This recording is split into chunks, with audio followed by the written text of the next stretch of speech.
Call this meeting of the Harriman City Council to order August 18, 2020. Before we get started, we'll have a prayer by Councilman Wright, followed by the pledge of allegiance to the flag. Councilman Wright. Shall we pray? We thank you, Father, for our town and citizens.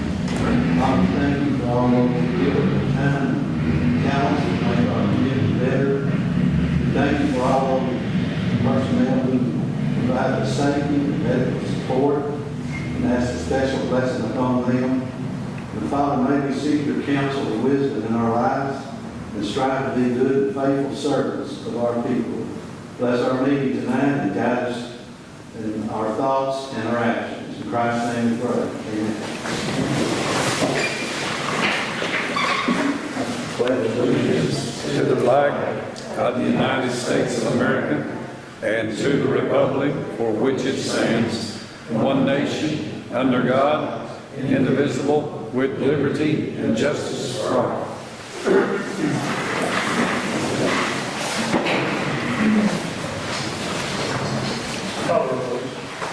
Alicia Harris. Here. Buddy Holly. Here. Tim Johnson. Here. Kenny Me. Here. Sam Russell. Here. Lonnie Wright. here. Like to declare a quorum.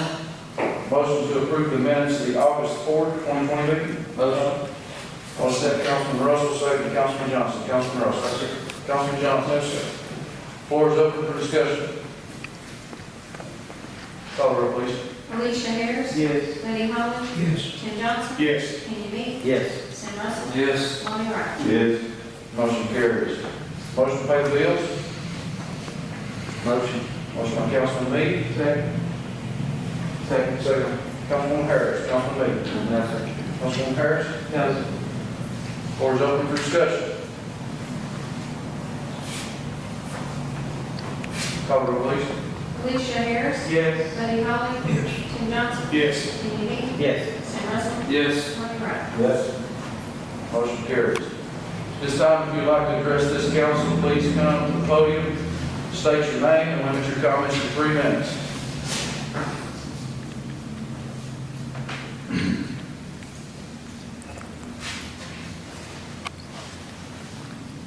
Okay, we'll go on to reports.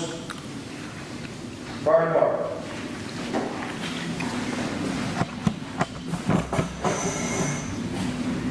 Yeah, I don't know the stats. I have nothing else to report, but I'll take any questions you have. Do you have anything for the fire chief? Thanks, sir. Yes, sir.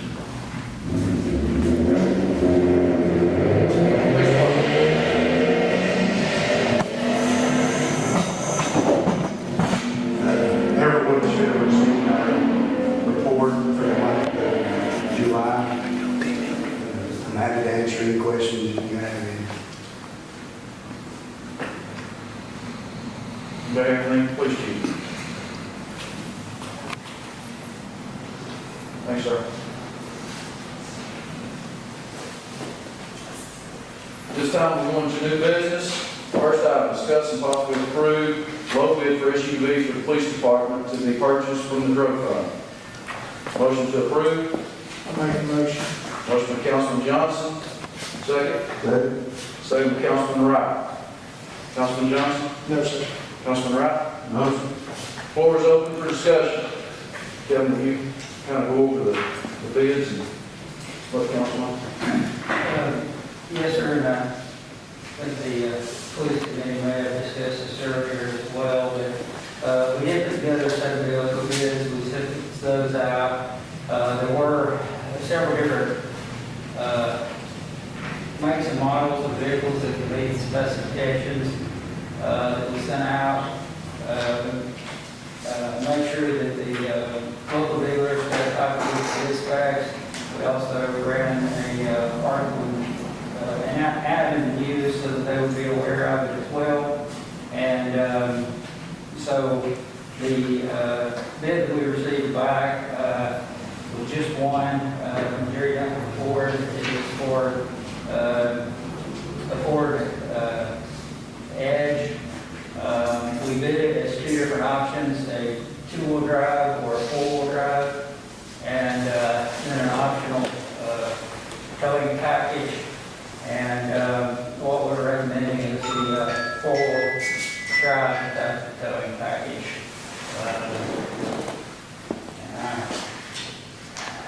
That was 30, chief, do you remember the exact number, 30,000? Here's what, let's see.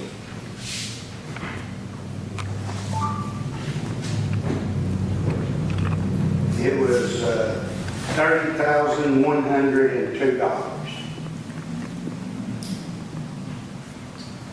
And it was around 28,500. $28,561.96 for the two.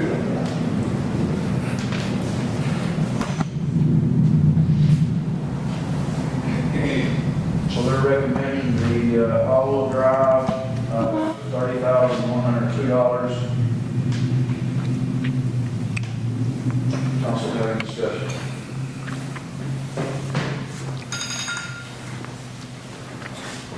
Call roll, please. Felicia Harris. Yes. Buddy Holly. Yes. Steve Johnson. Yes. Kenny Me. Yes. Sam Russell. Yes. Lonnie Wright. Yes. Motion carries. B and C on there, city manager got me before the meeting and asked if we could put this off. I think that he is looking at some numbers as far as what that's going to cost us. So he asked that we put this off to the first meeting of next month, which is 2 weeks away. Is council okay with that off? Yes. Next item, discuss and possibly approve first reading on ordinance number, what was it? 0820-01, an ordinance entitled, an ordinance of the city of Harriman, Tennessee, adopting the annual budget and tax rate for fiscal year July 1st, 2020, and ending June 30th, 2021. If it's out, council, I'm not going to ask you for a motion yet. Usually we do, we're going to discussion, but we've got a lot to discuss as far as the tax rate you're looking at. You got two different tax rates, so before I ask for a motion, do you all want to talk about that, or I can ask you for a motion for the tax rate? As to what budget you're going to look at.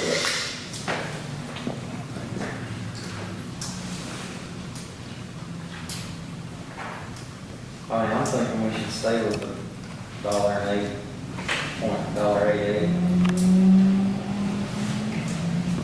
Put that in. I mean, if everybody's ready to move forward, I'll make a motion that we go with the certified tax rate of about $1.088 as the tax rate.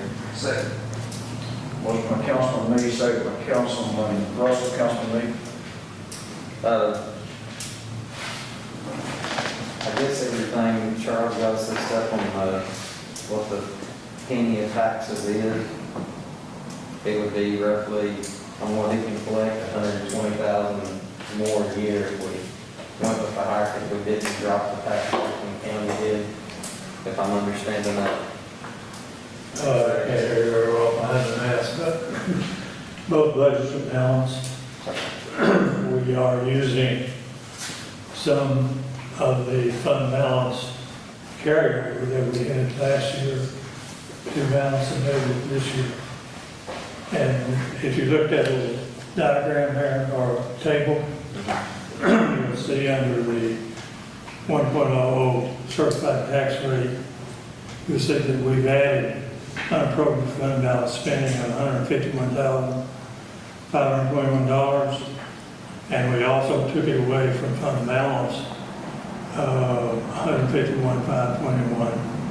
So our ending fund balance will actually be $25,72,681 with a decrease of $151,521. That's only part of the $412,637 that we carried over from last year. Does that answer your question? Everything else, Councilman Lee? No. Councilman Russell? No, sir. Floor is open for discussion.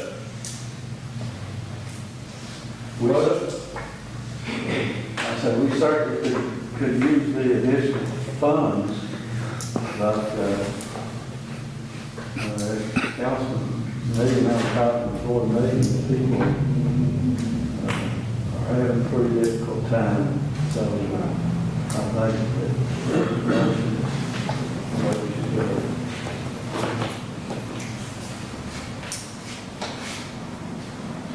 Any other discussion? Now, we can also, the motion is to accept the 1.088 budget. So I guess we can discuss budget also during this because it is to accept, I guess, that tax rate with that budget. You don't want to discuss the budget with that? Does that sound right?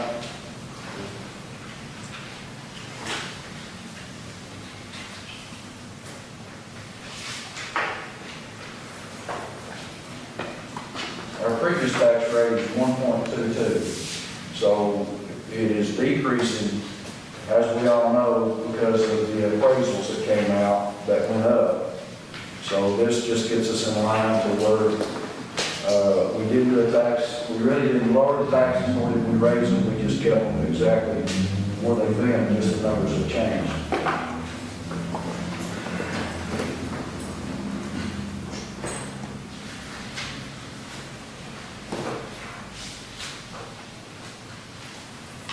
So this will cover all the funding of all the special projects coming out and everything like that? They'll be spent this year? Or this? It does, some of the larger projects like the CMAC grant is 2.3 million. The money's in here, that's 100% grant. Or I think we spent about $5,000 on it. But it's in here as a revenue and an expenditure. Now that's a large enough project that's probably going to take more than 1 year to complete. But we went ahead and put the full amount in because at this point we really aren't sure how much would fall within each fiscal years. But as far as the projects that you've identified as wanting to complete, the funding for those are in here.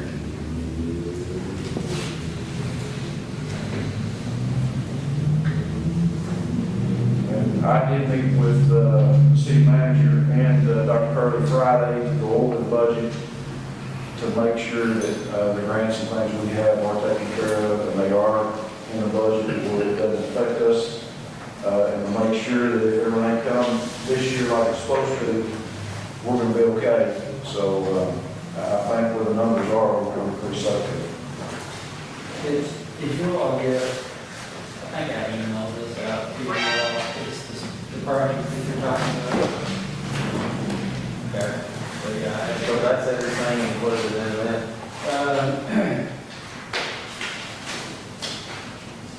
yes, everything included, or there was a couple of projects where we could estimate how much would fall in this year and how much would fall in the next year. And so if so, then we divided those out. But it would take care of the portion for this fiscal year. One of the questions was on there, it said to be announced kind of, or to be determined, the lighting project. I was questioning the $700,000 our part, because I didn't, as I went through the budget, I seen it, but I was seeing where we was getting it from, and that was one of the things that we approved under the loan process that HEB was doing, and we got on with them for the 1.2 million. 700-something thousand of that was to go to the lighting project, so that's where that money, it will come from loan. But is that the project that'll lower the utility costs? It should, yes, it should offset the utilities down around the interstates that we're paying, yes. And we'll be adding additional lights along Highway 27 that aren't currently there. Off that one plan you had drawn up where it takes it down to the entrance to the hotel and all that? Yes. Does it go all the way down to Peacock or stop at the hotel? Stops at the entrance to the Holiday Inn Express. That was the route drawing, as far as the exact location of the lights and the poles, that's still got to be figured out, but that is the area that will be covered.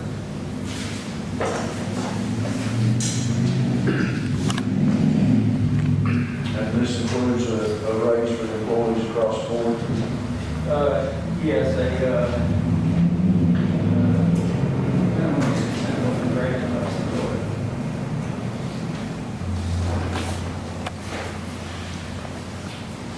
Any other questions on the budget? This is the first reading. There still can be some changes before the second reading. We'll just know that this is not standing into law. This is just giving it the first reading. Charles said he didn't want any changes, but, you know, it does give you all an opportunity to do some changes. I did include the changes that Kevin did yesterday, I think, otherwise. Okay. He teared it up when I gave him changes this week. So you want to read the ordinance Yes. for 108? Yep. I mean, 108. Okay, that ordinance says that Tennessee Code, section, chapter 1, section 116, requires that all funds of the state of Tennessee and its political subdivisions first be appropriated before being expended, and that all funds that are available shall be appropriated.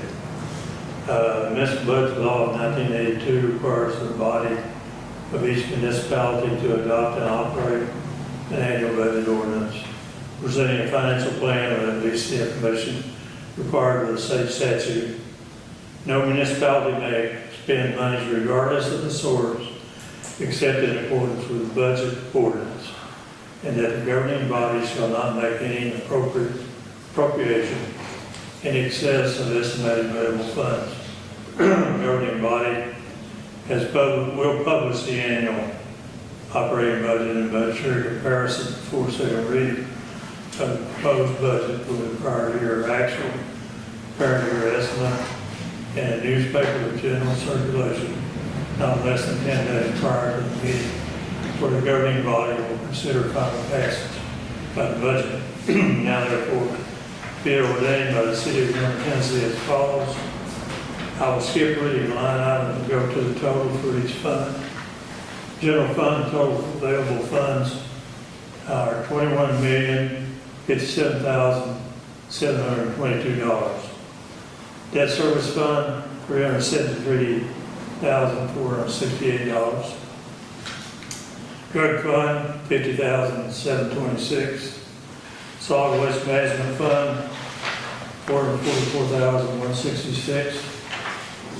Page 2, the State Street Aid Fund, $371,000. Capital Project Fund, $200,000. Section 2, the governing body appropriates from these anticipated revenues and unexpended and unencumbered funds as follows. General Fund, we will be expending $17,702. $17 million. I'll get it right now. $17,702,967. Page 3, you'll see debt service fund, $347,509. Drug fund, $50,726. Solid waste management fund, $385,815. State Street Aid Fund, $371,000. Next page, Capital Project Fund, $100,000. And so now Section 2 says that at the end of the fiscal year, the governing body estimates ending balances as follows. General Fund, $3,203,233.81. Debt Service Fund, $25,959.44. Solid Waste Management Fund, $58,351.26. Capital Project Fund, $100,000. Section 4, the governing body recognizes that the municipality has payments for notes and leases for governmental activities. We have notes, debt redemption necessary of $293,700. Interest requirements, $53,809.16. We have debt authorized unissued of $1.2 million. Capital leases, we have debt redemption, $26,861.32, and the interest requirements, $5,628.84. Section 5 basically says no appropriation listed but may be exceeded without amendment of the budget ordinance as required in municipal budget law 1982. Section 6, money may be transferred from one appropriation to another in the same fund only by appropriate ordinance from the governing body. Section 7, a detailed line item budget financial plan shall be prepared in support of the ordinance.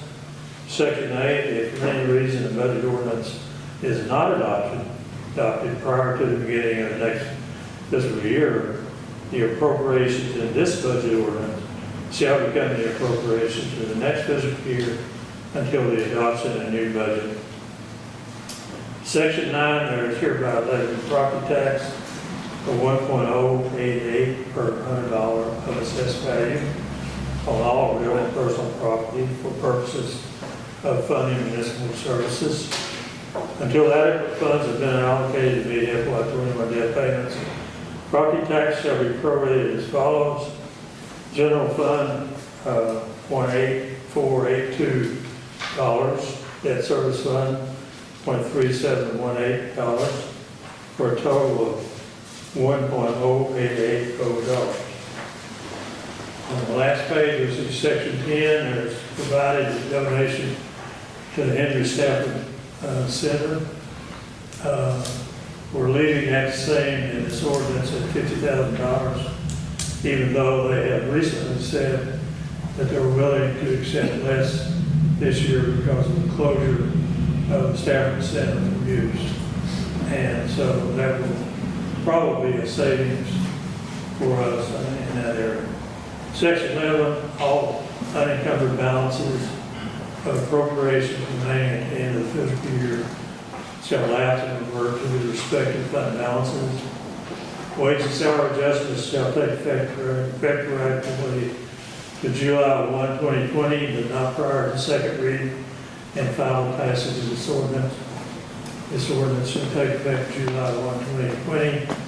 Public welfare requiring pass the first reading this 18th day of August 2020.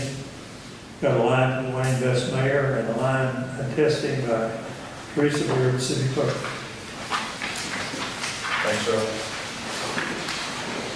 All right, we have a motion from Councilman Lee, second from Councilman Russell, to approve the budget with the certified tax rate of 1.088.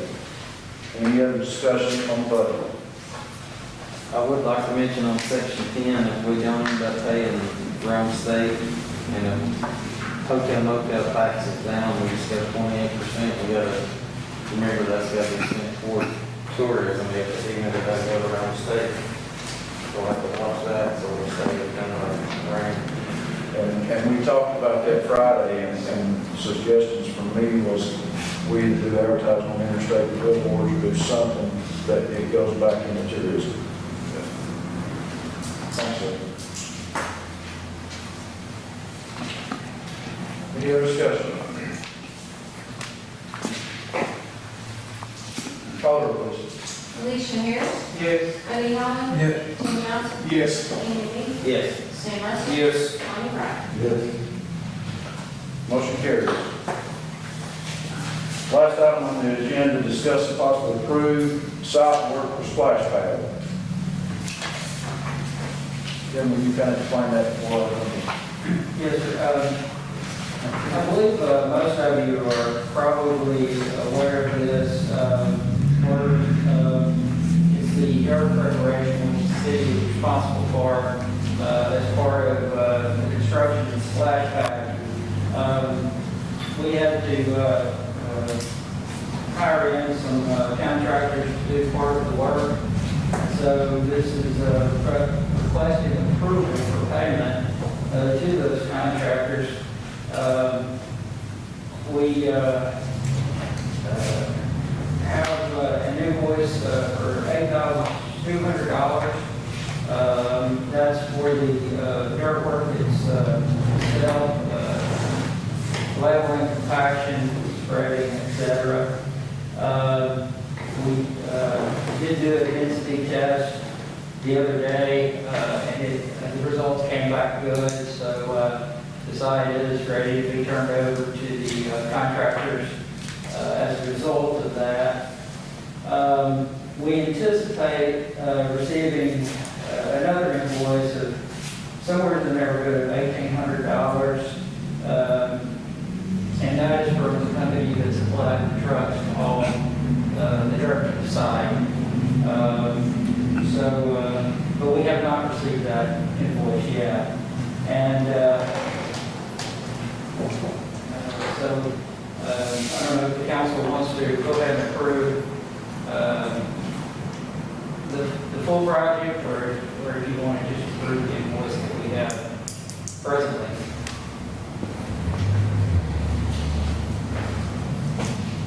I'm feeling just go ahead and approve the whole project. If we got everything lined up, we need to go ahead and do it, because we've been held up. We should have had this going in March. So, my feelings on it, we should just go ahead and approve the whole thing, and get it done. You put that in form of a motion. Yeah, we'll make it. Motion by Councilman Johnson to go ahead and approve the full project on the dirt work and things that's been done in the splash pad. I'll say, Second by Councilman Harris. Councilman Johnson. that's all I have. Councilwoman Harris. Floor is open for discussion. Mr. Mayor, if I may, let me just comment that we would like to thank the company Harriman for donation of the dirt. Certain type of dirt that you need, had we had to purchase that, it would have been extremely expensive. So that was a tremendous opportunity for the city, and we're very grateful for that. Also, the company should be in tomorrow to begin installing the playground at Triangle Park. And then we would be looking at early to mid-September, once they take about 2 weeks to complete Triangle Park. And early to mid-September, they should begin the splash pad. And if the weather is good, they expect about 40 days for construction on it.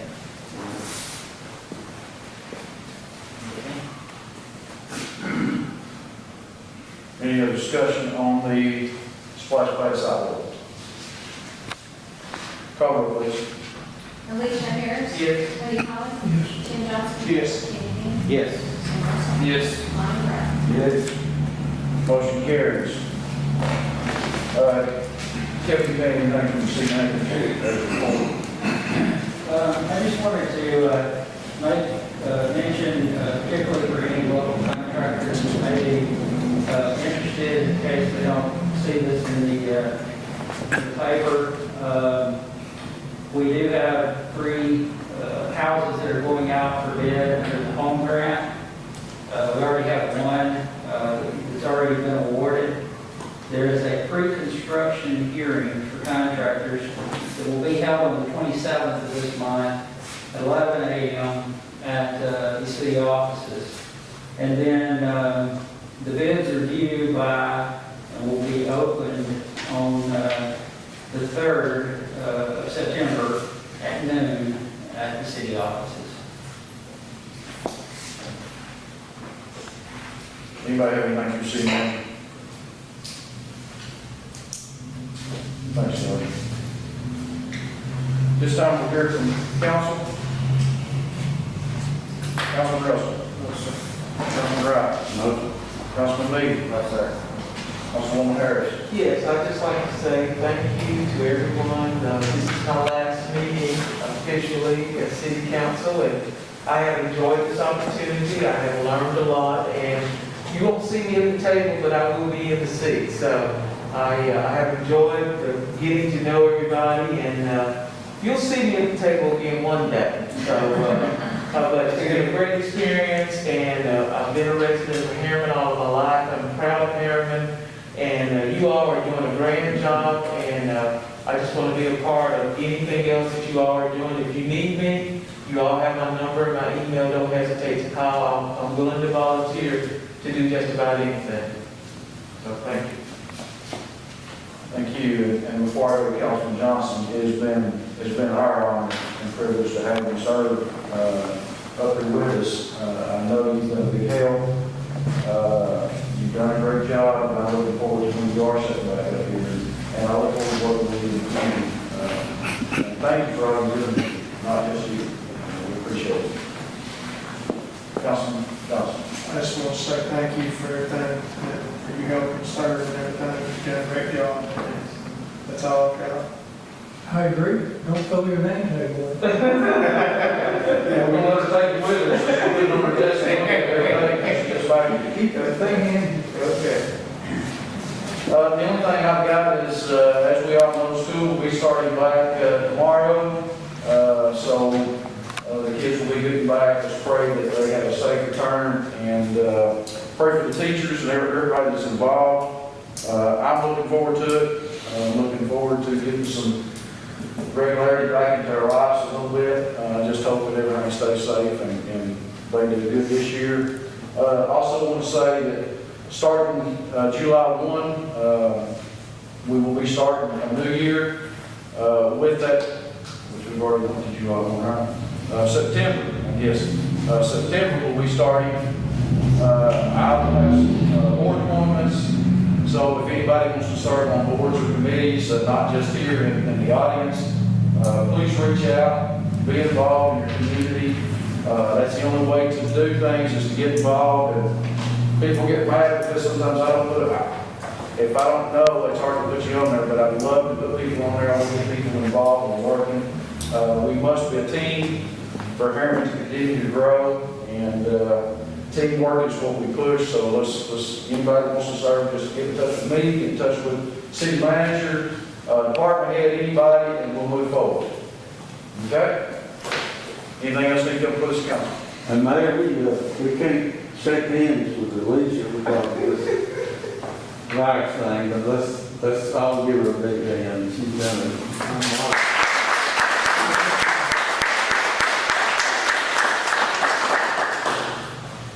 Anything else need to come before the council? Motion to adjourn. Second? Second. All in favor, aye? Aye. Any opposed, like sign?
Welcome into tonight's matchup on the BBB TV Channel 12 Game of the Week, brought to you by OEB Law. It's finally time for high school football, and nobody really knew if we'd be able to play this season on time or even at all, but here we are at week 1, ready to give it a go. We certainly hope you and your family have been well through these nutty times. OEB Law, again, the title sponsor of tonight's game at Wallace Black Stadium. OEB is an East Tennessee-based law firm with a national practice. OEB Law is led by Timothy G. Elrod. Tim Elrod is from and still calls Anderson County his home. OEB's practiced in state, federal, and city courts. At OEB, their clients like family and are proud to have earned a reputation as East Tennessee's premier personal injury law office, and that's why they've been voted Best of Knoxville for the past 3 years. I'm Aaron Harvey. I'm riding solo tonight. I'll have more information on that in just a moment. Everyone, preseason scrimmaging canceled for all teams in the state of Tennessee. So what should you, the fan, expect to see tonight? Well, I talked to my usual partner in crime, Coach James Gibson, about that, and here's what he had to say. He's spoken to several area coaches, and when you ask them how their team is looking this year, the consensus answer is, I don't know. So, and that's due to no live competition against an opponent. So as a coach, you really don't know what you have until the last minute, and that's frustrating. And he expects to see a lot of nerves early on and mistakes until they settle in during the second half. And especially in a game tonight between Kingston and Harriman, it's a rivalry game. It's a non-region game. And, folks, it's football. We're going to have some pregame coverage for you when we get back. This is the OEB Law Game of the Week on Channel 12. Football is back. And OEB Law is excited for a season full of big hits, perfect plays, and those nail-biting near misses. If you've been injured, OEB Law will come to your defense and tackle any obstacles blocking you from scoring a full and fair settlement. Call OEB Law 865-546-1111 and turn your wreck into a check. Evans Mortuary has been serving the needs of families in and around Roane County since 1976. As established members of our hometown community, we understand the security of dealing with people you know you can trust. We build our reputation on this trust. The Evans family appreciates the confidence the community has expressed in us over the years and will constantly strive to earn that favor. Evans Mortuary, 805 North Gateway. I am a Simplicity dealer. This business is my life, my career. If you need a new mower, I'll help you choose the model that will make your property look its very best, and even let you take a test drive. When it does need service, you can rely on my factory service training and genuine parts. Because I don't just sell products, I build relationships. I am a Simplicity dealer. S.L. Bowman & Sons, 524 North Front Street in Rockwood.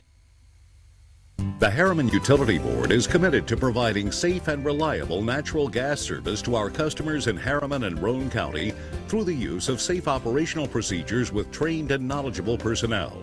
An odorant is added to natural gas and maintained to a certain level so that in the event of a gas leak it can be easily detected. If you smell or suspect a natural gas leak, please call the Harriman Utility Board at 882-3242. We can be reached 24 hours a day, 7 days a week. Here is Helen Hammer.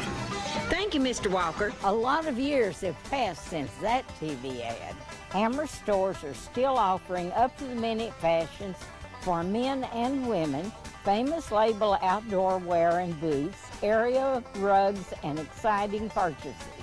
All at Hammer's famous low prices. Race on down!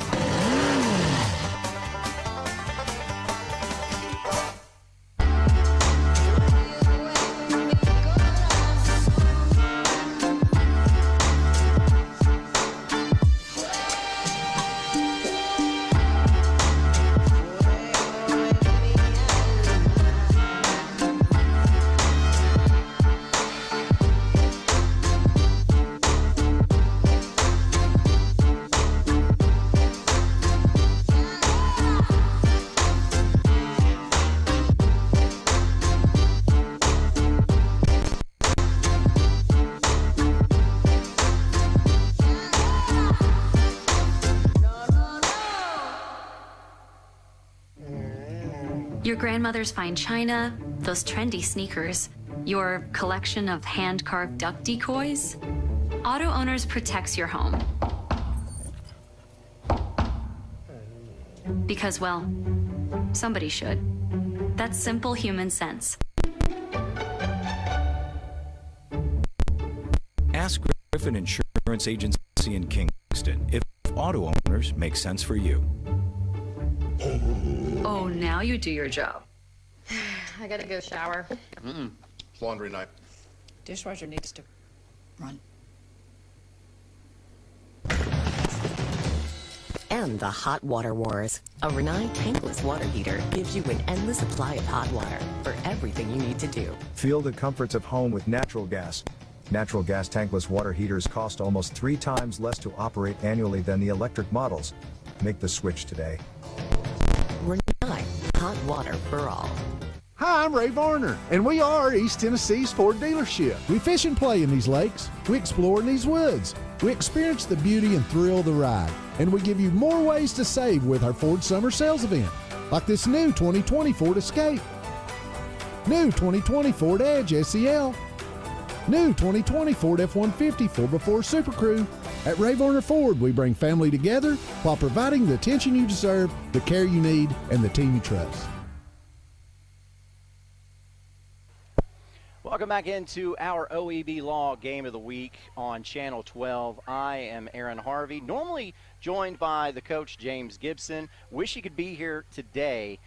Got a phone call from him. We'd done our pregame prep and everything like normal, and he said, hey, listen, bud, I can't come tonight because I was exposed to COVID-19. And it's a big issue. This is 2020, man. This is the whole story of this year has been 2020. Let's look at how this has affected high school football in the area.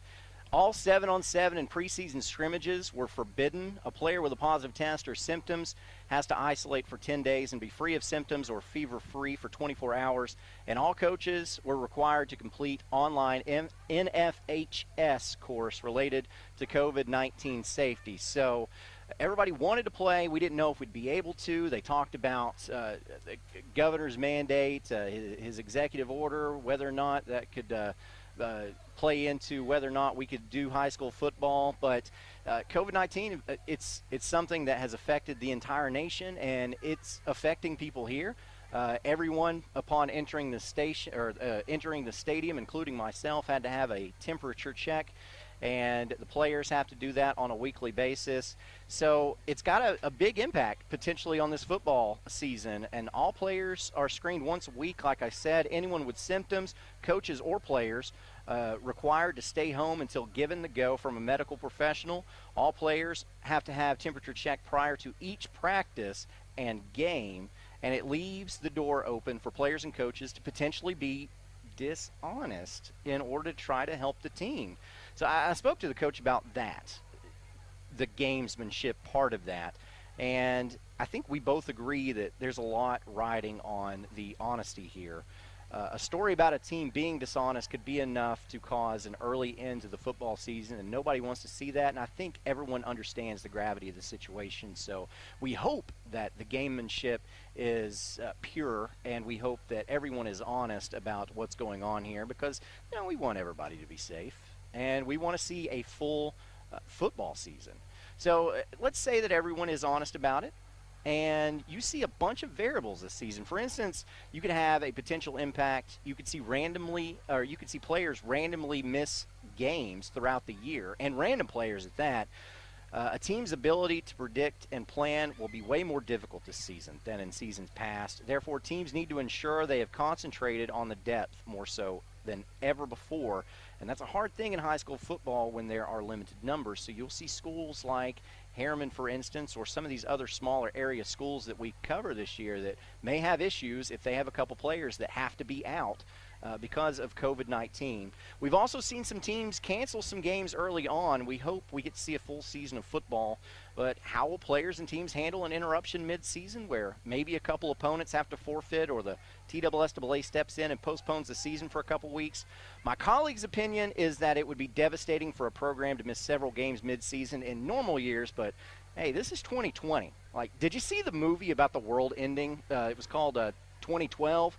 They were off by about 8 years, okay? Everybody has been in this craziness together, so these teams have to make the adjustments as needed, and I believe they will. So we've got rain in the area here at Harriman. Kingston is in town. We've got a Roane County rivalry that has been here for 75 years. We're going to kick this thing off. Hopefully we have some inclement weather that stays out of the area and goes right by us, and we just have to deal with some of this rain. So we're going to break down this matchup when we get back. You are tuned in to the OEB Law Game of the Week right here on Channel 12.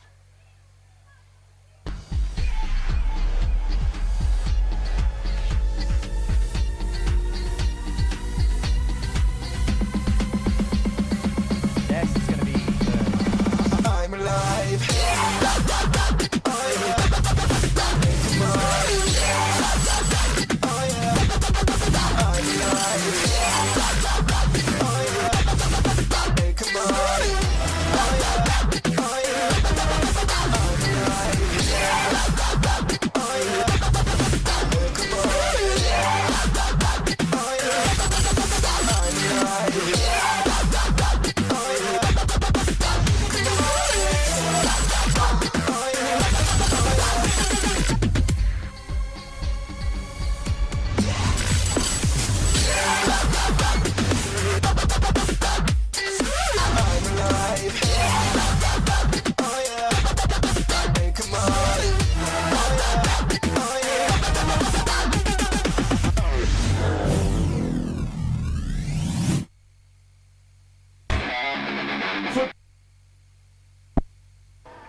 back into the OEB Law Game of the Week. Harriman makes its way onto the field, walking out of their field house, down the steps.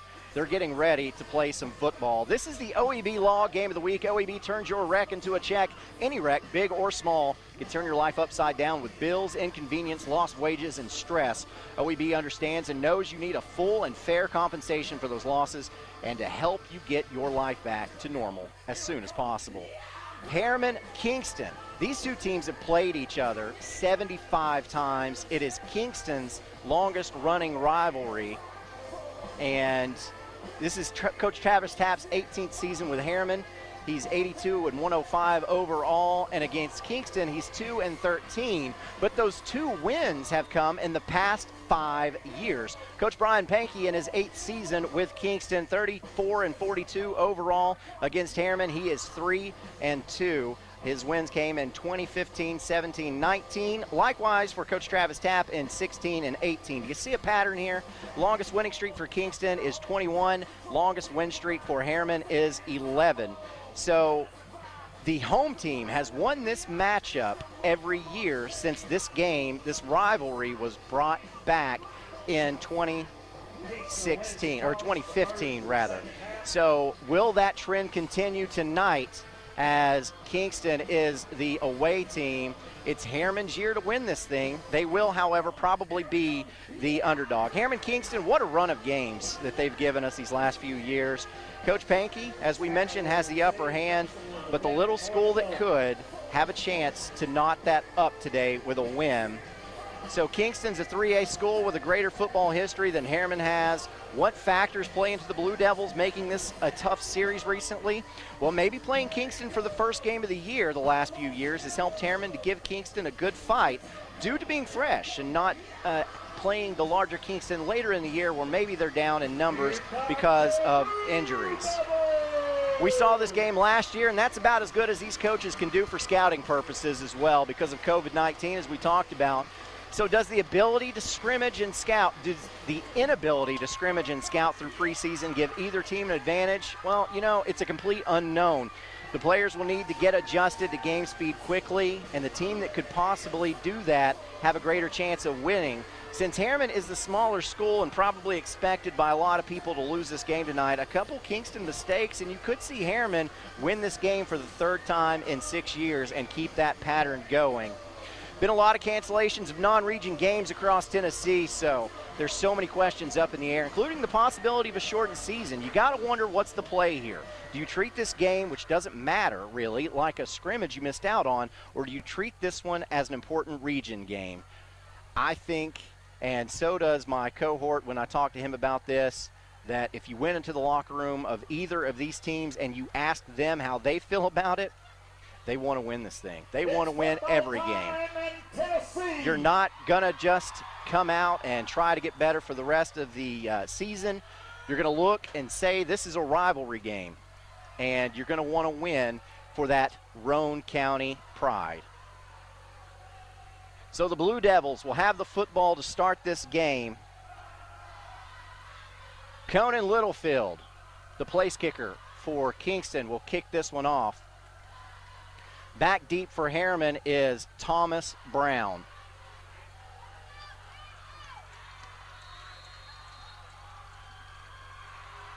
Approaches the football. Let's do this thing. The kick is deep and taken by Brown at the 5-yard line. Brings it up the right sideline, gets to the 20, 22 before he's run out of bounds. On the tackle that time for Kingston, Dolph Dana and Kane Ladd. Number 16, Dolph Dana.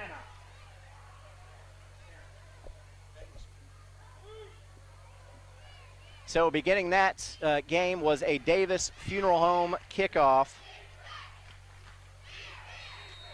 And Harriman will have it 1st and 10 from the Blue Devil 23-yard line. 23-yard line. For Harriman, Tadarius Boyd will get the snap in a pistol set. 2 wideouts either side. Fakes the handoff. Quick screen. That was going to Cam Clark. That pass goes through Clark's hands and falls incomplete. That'll bring up 2nd and 10 for the Blue Devils. So immediately coming out and throwing this football you kind of had to wonder what they were going to do. Harriman traditionally Wideouts known, either and Travis side. Tapp, of Fakes course, the as a handoff. wing T, Quick screen. offensive-minded That coach. was going to. Same thing with Kingston. We probably will see a lot of ground game tonight, and it is raining right now, so the football is going to be wet. And, I say that, and immediately Harriman comes out in a pistol, 3 wide to the left, 1 to the short side.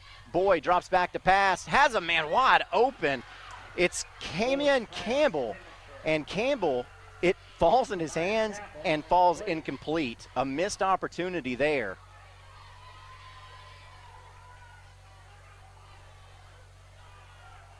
See on the replay what happened. Campbell had his man beat, just couldn't bring in the pass. The rain is picking up a little bit here as well. I don't know if you can tell it on your television screen or your phone or however you are streaming this game. Harriman with a 3rd and 10 on its first possession. 2 wideouts either side, 1 back in the backfield. Boyd drops back to pass. It is a quick wide receiver screen. It goes to Thomas Brown, but he cannot catch the football. 3 straight passes, 3 straight incompletions, and Harriman will have to punt.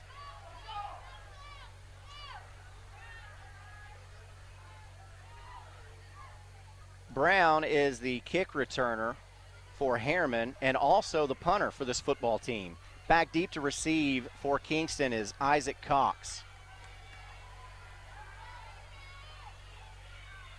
11:37 left to play in this first quarter as we are just getting started. Brown, punt in the air, wobbly, and Cox lets it hit. It rolls dead at the Kingston 34-yard line. So that's where the Yellow Jackets will take over for its first possession of the season. 34 seconds only have come off the clock so far.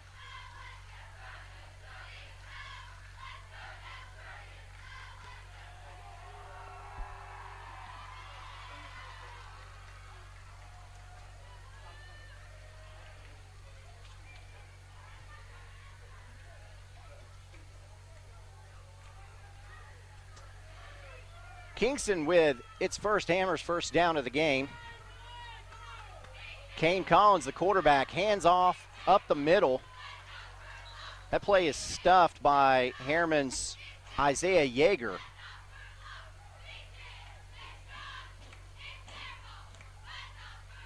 A pickup of about 3 will bring up 2nd and 7 for Kingston. So Kingston holds true to what we thought they would do, running the football up the middle. We expect a lot of misdirection out of Brian Pankey's football team. Kane Collins, the junior quarterback, also got the start in this game last season. Wing T set, man in motion, handoff going around the right side. Picks up probably 2 yards. That's Carson Donathan on the carry. We'll give him 3. We'll call it 3rd and 4 to keep the drive alive for Kingston.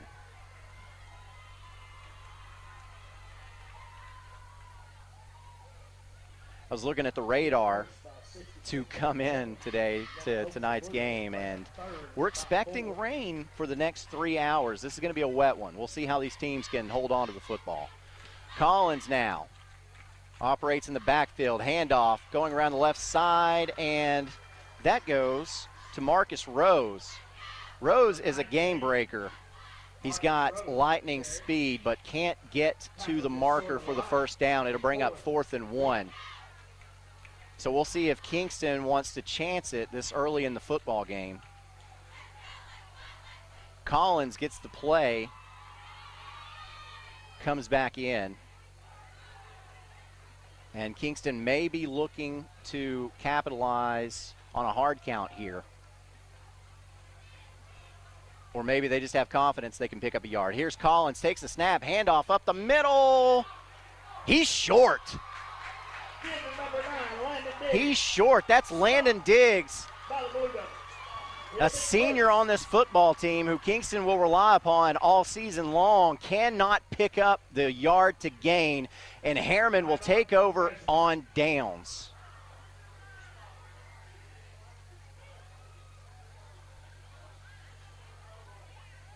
And now there's a timeout for the measurement. You know what? Where they spotted that football, I think they gave him some room there.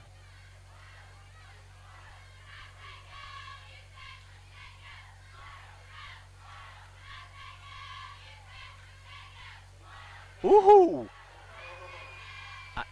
They give it to him. Oh my gosh. That wow. Okay, apologies. Listen, this is the first game of the season for everybody. I jumped the gun there, folks.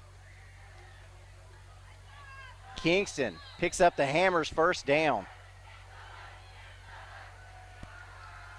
I tell you, where Diggs went down, it did not look like he crossed the 44-yard line. But he did. 9:22 left to go in this first quarter. Kingston keeps the drive alive. Collins in the backfield with a single back. Man in motion, that's Rose. Rose fakes the handoff to him. Collins goes over left tackle, picks up probably 3 yards, and we've got a stoppage in play. Number 2, Ken Collins on the carry. Hit first. Ball spotted at the 43-yard line as we look at the Chuck Fleischman replay here. Harriman player's helmet fell off, not head, helmet. That was Dylan Coca. He'll have to come out for a play. 3-yard gain brings up 2nd and 7 for Kingston.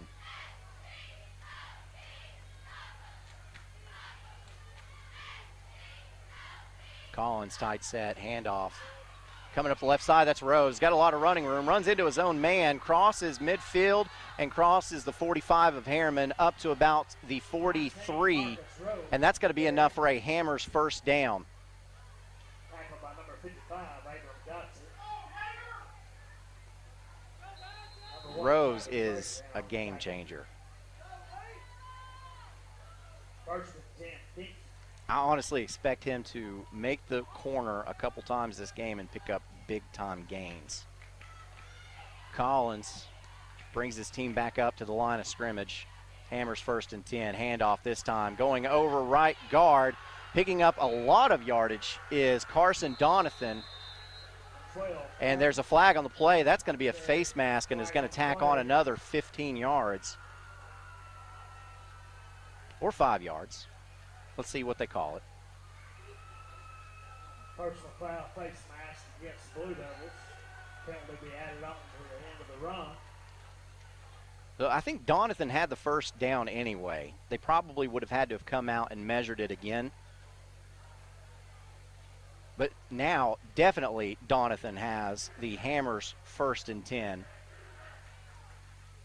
And that is a 15-yard penalty. And that's a big one. That will spot the ball at the 18-yard line of Harriman, and Kingston wants to get back to it quickly. Ball on the Blue Devil 18. Wing T set for Collins now. Single back in the backfield. Rose in motion. Gets the handoff going around the left side and is pushed out of bounds that time by Thomas Brown. 19, Rose again. Forced out of bounds to number 6, Thomas Brown. See where it's spotted. They're going to give him the 16-yard line, so a pickup of about 2. We'll call it 2nd and 8 as we look at the Chuck Fleischman replay.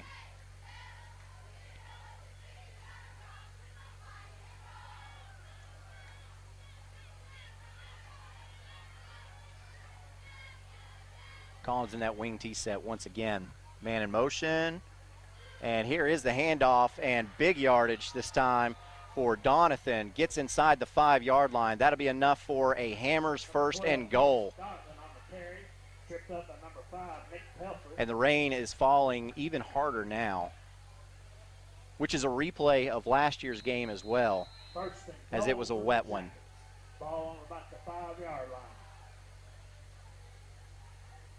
First and goal just beyond the 5-yard line for the Yellow Jackets. Collins brings his team up to the line of scrimmage. Man in motion, that's Rose. He gets it going left.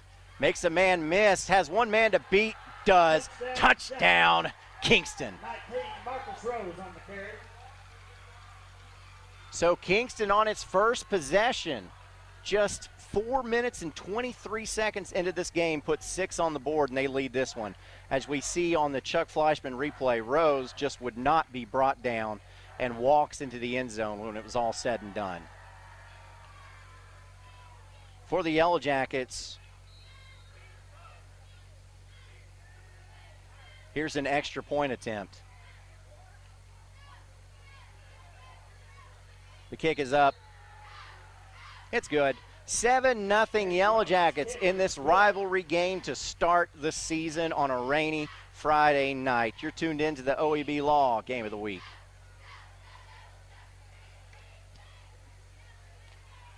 OEB Law is excited for a season full of big hits, perfect plays, and those nail-biting near misses.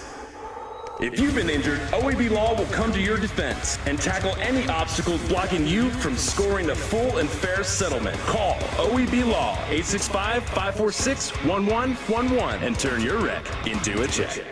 Evans Mortuary has back at Harriman. The Yellow Jackets strike first in this Roane County rivalry. Kingston leads it 7-0. Set to kick off for the Yellow Jackets is Conan Littlefield.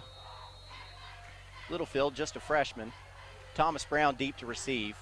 Will he have a chance? No. And taking the ball at the 22-yard line for Harriman, looked like Isaiah Yeager. I'm telling you, I thought he might have called for a fair catch. But I don't see a penalty on the field, so maybe he didn't. Harriman will begin this drive at the 27-yard line.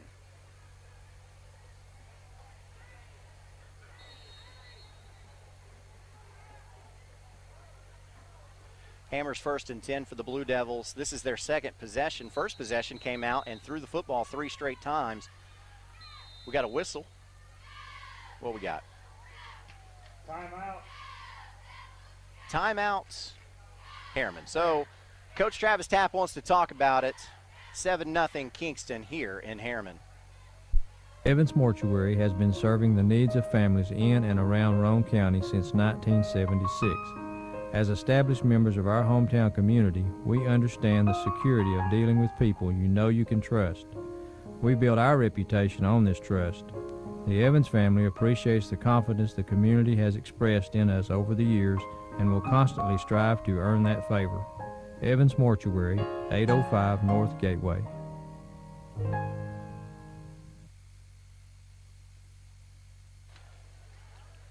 Back at Harriman, Kingston leads in this Roane County rivalry 7-0 with 7:31 left to go in this football game. Aaron Harvey here, normally with the coach James Gibson. And he's tuning in tonight. I'm not sure if he's tuning in on Facebook or on actually Channel 12 or if he's doing it on YouTube. Those are all your options, though. If you have a loved one who wants to see this game and they ask you, how can I watch it?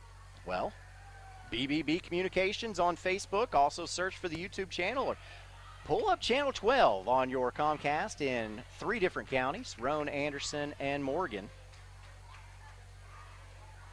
So I'll be getting some text messages from the coach all night long, and he'll be giving me some pointers of what he sees as he watches this game.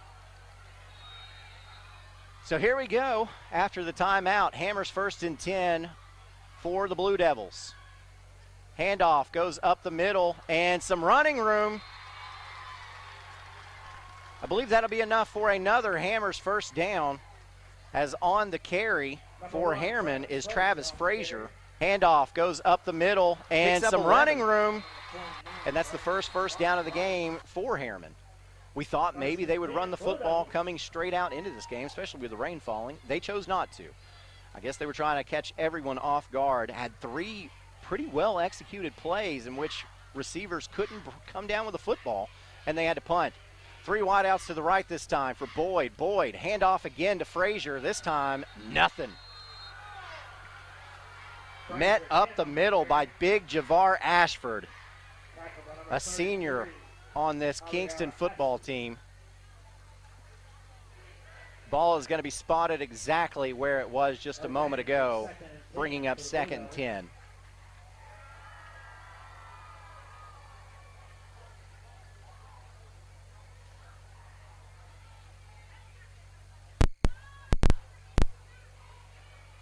Boyd sends out 3 wideouts to the left, 1 to the right.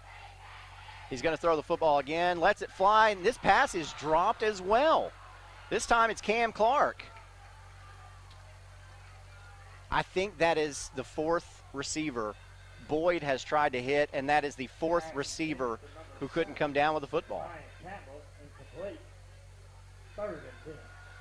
And so maybe it is first of the year jitters. Maybe it's the fact that you couldn't play 7-on-7. So these receivers don't have that extra work against live competition.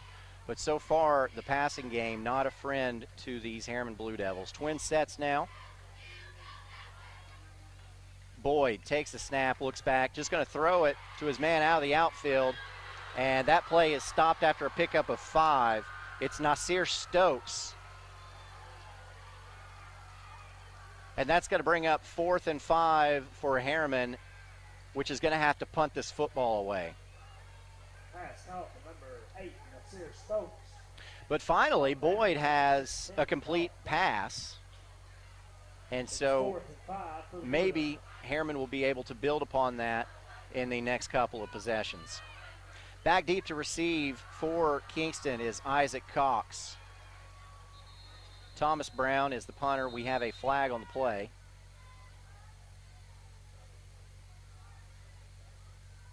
Mr. Whiteout, what we got? Dead ball. Sideline warning against Harriman. That's the first warning, so no loss of yardage will be assessed.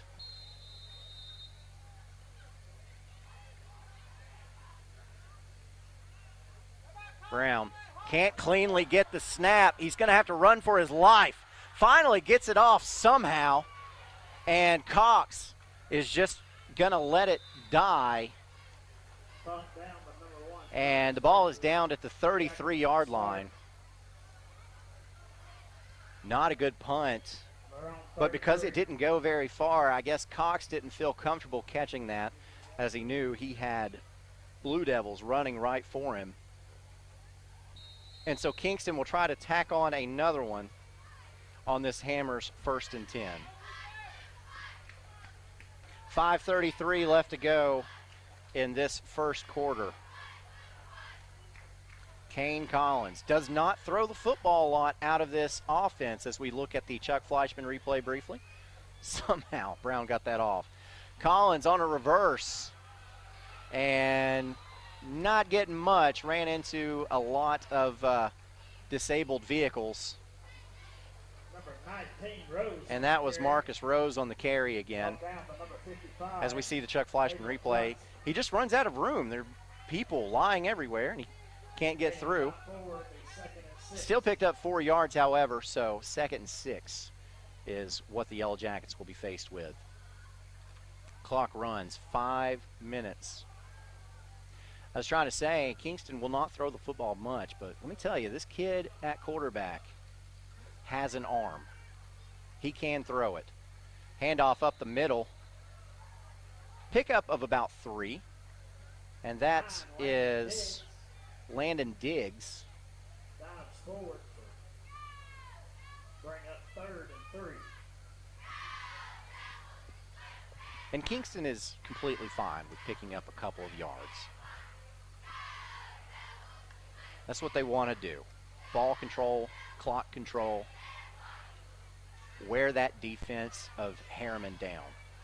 And in this game, that's kind of important because Harriman is outnumbered. Kingston has a lot more players, not nearly as much depth, and it could play a role later in this game. So with the handoff, that's Donathan. Donathan brought down in the backfield. loses yardage, brings up 4th and 6. As we look at this Chuck Fleischman replay, Bring up 4th and about great 6. play that time by Malachi Ray coming from that linebacker position. One of the notes that Coach gave me via text message was that Harriman's linebackers are flying to the football. And on that first possession, Kingston was able to use that to their advantage to get around on the corners. But this time, Kingston with a 3 and out. Harriman's going to send 2 people back deep to receive this punt. For Kingston, it is Collins. That is a wobbly end-over-ender.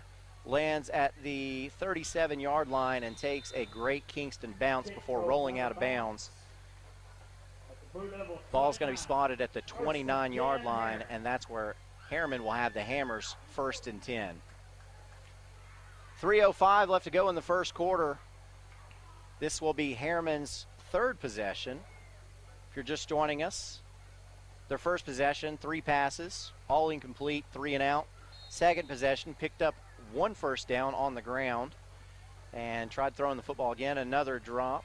Finally got a completion, but not enough for the first down. So we know Harriman's going to want to try to throw this football game with Boyd in the backfield. Man in motion, handoff this time going around the right side for Harriman. A lot of running room. Gets past the 35, still on his feet to the 39 before he's finally knocked out of bounds. And that's Nasir Stokes. That's going to be enough for a Hammers 1st and 10. The most explosive play of this game so far for Harriman. And it came by getting one of the athletes the football going around the right side. Stokes is listed as a running back on this roster, but lined up in a wide receiver position for that play. Boyd throws the football incomplete. Tried to hit Clark. And Clark had just been held up and couldn't continue his route. So the ball flew in front of him. Brings up 2nd and 10. We see on the Chuck Fleischman replay. Oh, this is of the first down play. They got Stokes a lot of room going around the right side. We'll see if Harriman tries to keep hitting those corners. Boyd takes the snap, rolls back, looks, has a man wide open. It's Clark. Clark drops it again. Oh, man, Travis Tapp is livid. That was a wonderful play for Harriman. Clark went running up the right sideline. He was wide open. The ball was delivered right on the money by Boyd. As you see, Clark just trying to run with it before he looked it in.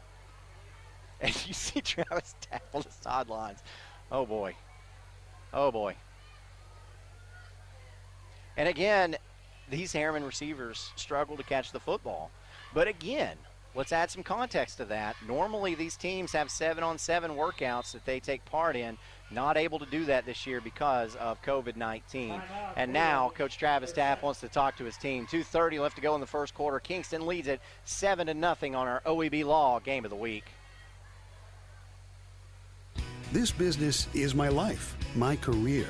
If you need a new mower, I'll help you choose the model that will make your property look its very best, and even let you take a test drive. When it does need service, you can rely on my factory service training and genuine parts. Because I don't just sell products, I build relationships. I am a Simplicity dealer. SL Bowman & Sons, 524 North Front Street in Rockwood.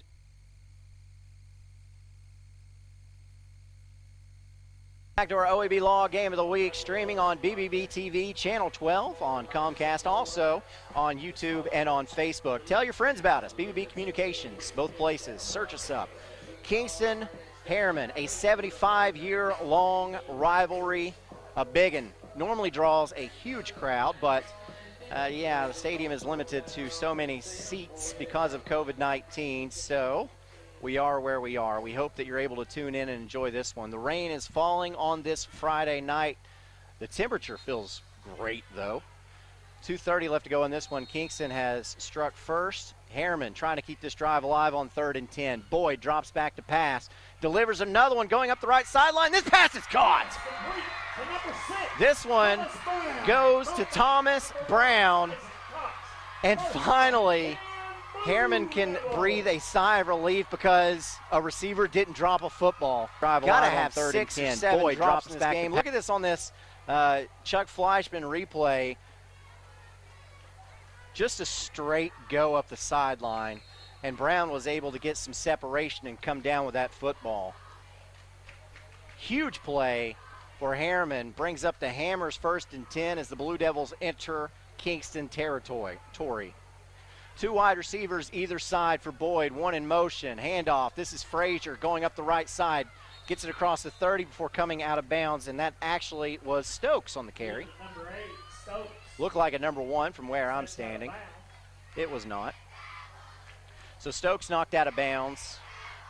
They're going to give him the 27-yard line of Kingston, and that's a pretty good pickup. We'll give him 5 for Harriman, now with a little bit of momentum. And it's not that Harriman has played badly. Harriman's actually executed quite well, except for dropping passes. Everything else has been pretty good for the Blue Devils. Pistol set, Boyd, handoff up the middle. Stokes again, a lot of running room. Gets to about the 10-yard line before he's dropped. Harriman is in business. That is another Hammers first down. 1st and 10, Blue Devils. Ball is marked at the 11. So Coach Tapp's team will have an opportunity to pick up one more first down before having to take shots at the end zone. As we see on the Chuck Fleischman replay, Stokes just picking a hole and making it work. Boyd, handoff, Stokes again. This time he's stuffed up the middle. Stokes again, tackled immediately. A loss on the play of about 2 will bring up 2nd and 11, or 2nd and 12. Loss of a couple on the play. 1:36 and the clock is running in the first quarter. Harriman threatening.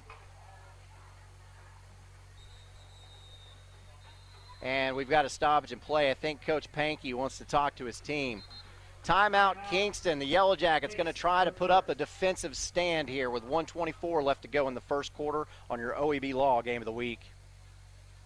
The Harriman Utility Board is committed to providing safe and reliable natural gas service to our customers in Harriman and Roane County through the use of safe operational procedures with trained and knowledgeable personnel.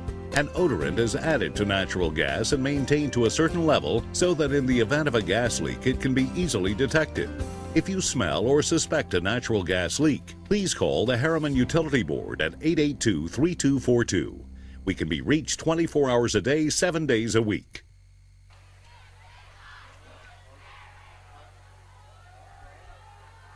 We're back at Harriman. Kingston takes the timeout. 2nd and 12 will be what the Blue Devils will face on the 13-yard line of the Yellow Jackets. A lot of rain in the area. It's a gentle and steady fall, but it is a lot of rain. So you got to wonder about field conditions. You got to worry about players conditioning because you weren't able to do a lot of preseason things. So are we going to start seeing some cramps? Are we going to start seeing some fatigue early on as some of these players maybe not in game shape?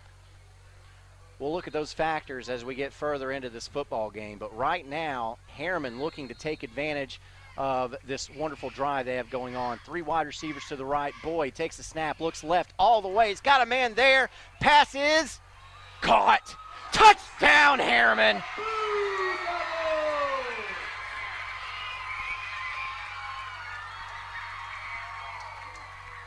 And am I seeing this correctly? Was that Boyd on the catch? No. Okay. Looks like it might have been Pelfrey. Nick Pelfrey gets 6 points put up on the board for the Blue Devils. And Travis Tapp's team strikes back. 1:17 left to go in the first quarter. And Harriman is going to come out and go for 2. Lining up for the two-point conversion, Boyd sends a man in motion from left to right, takes a snap, and we've got a flag on the play.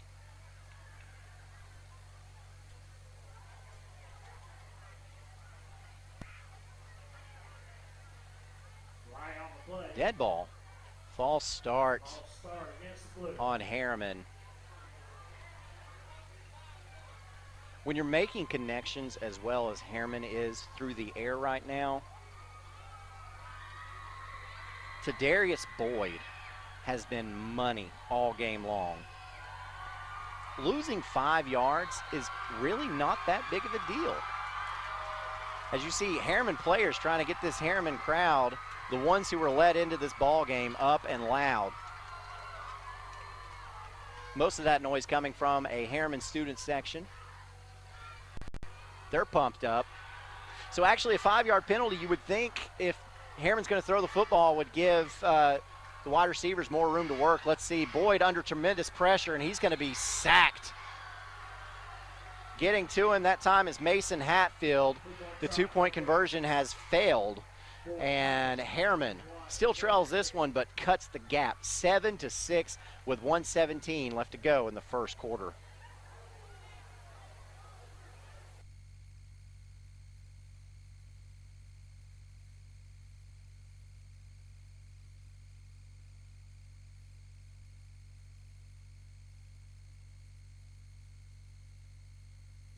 Here is Helen Hammer.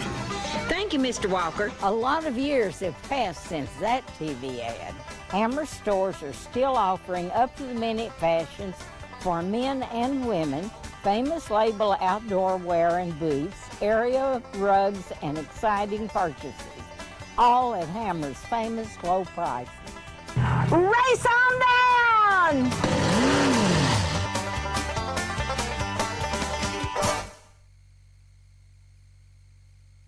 Music's playing. The Blue Devil fans are pumped. Harriman puts one on the board.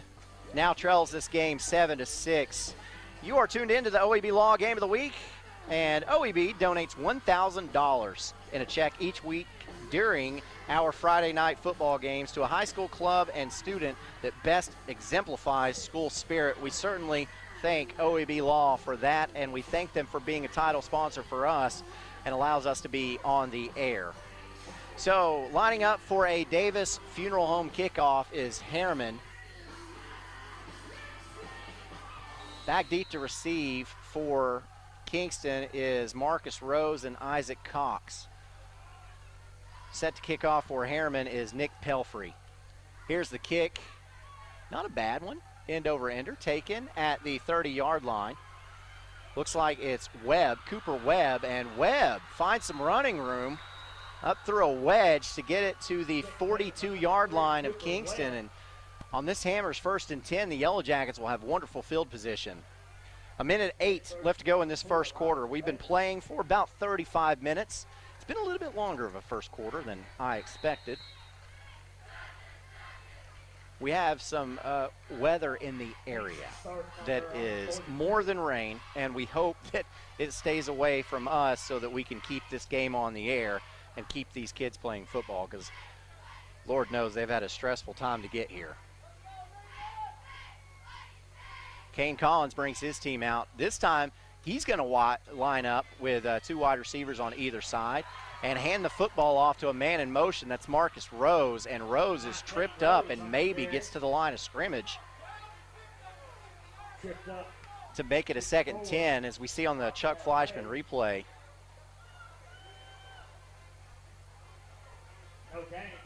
Harriman able to get a hand on him just enough to upset his balance so that Rose was not able to capitalize on some field position that he had open to the near side.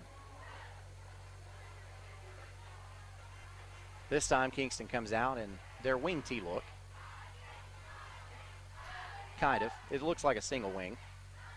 Man in motion, that's Rose from right to left. Collins going to drop back to pass this time and has a man there. That pass is dropped. Put in a pretty good spot. As for Harriman on the coverage, it was Sebastian Yeager, turned around to find the football and kind of lost where his man was. Very fortunate that time that that ball was just out of the reach of the receiver. That'll bring up 3rd and 10 for Kingston. Trying to avoid going 3 and out with Harriman having this momentum that they have right now. Only 14.8 seconds left to go in this first quarter. This could be the last play of the quarter. Collins is going to send 3 wideouts to the left. 1 man in the backfield. Collins takes a snap, drops back to pass. The lefty looking up the left side. Lets it fly, and that is a wounded duck. And that pass is going to be almost picked off. There is a flag in the backfield. As for Harriman, Sebastian Yeager about came up with an interception, but he dropped it. Go figure. That's not out of the ordinary for this Harriman team tonight. We'll see what this flag is in the area of holding. That's exactly what it is. That penalty will be declined, which will bring up 4th and 10 with 5.4 seconds left to go in this first quarter. So Kingston's going to have to punt.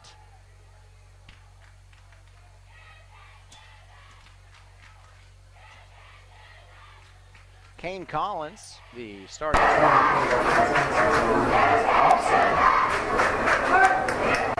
the punter for this football team. That's a little bit dangerous. The guy who has the football in his hands on every play, great athlete with a great arm. He's going to punt this one off, though. Back deep to receive for Harriman. They're just going to let it bounce. The horn sounds. The ball is down by the Yellow Jackets at about the 28-yard line of the Blue Devils, and that's where they will take over when we get back. This is the OEB Law Game of the Week as Kingston leads this one 7-6 on this Friday night football game. Planning a funeral can be difficult at best, but it can be a lot easier if you work with people who care. That's Davis Funeral Home in Harriman and Wartburg. Davis Funeral Home gives attention to every detail, ensuring your loved ones will be remembered with honor and integrity. Davis Funeral Home works very hard to give you the most professional service possible. Davis Funeral Homes, Morgan Avenue in Harriman and Old Mill Road in Wartburg. Davis Funeral Homes, people who care.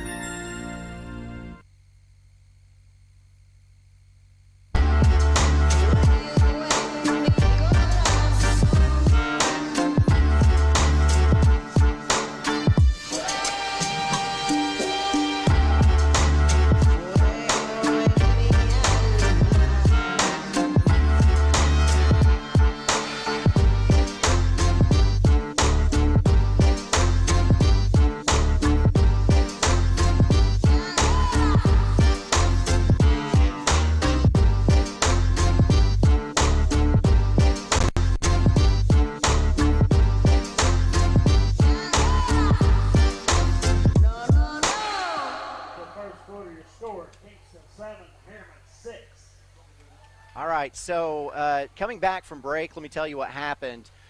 We would be back ready to play football again, but the quarter ended on that punt with a hold by Harriman. So that penalty was assessed, and then they called the end of the first quarter. There's some confusion on the field right now because the players thought that, hey, we're getting ready to play some football, so let's see. I think they're going to be able to, the coaches are going to be able to call their players back over and have an actual time between quarters, but we'll wait and see what happens as Kingston's players remain on the football field right now. And Coach Tapp is talking to his players on the sideline. The officials are going to talk about it. That ball was down at the 19-yard line of Harriman. You had a holding, and that should be assessed half the distance to the goal.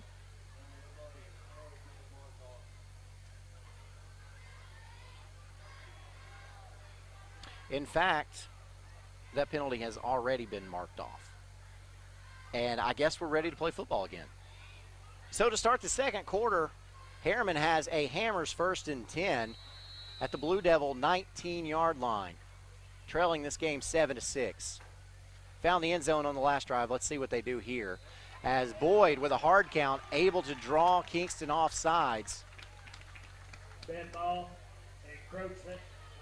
Jumping for Kingston was the defensive end, Zane Ryans.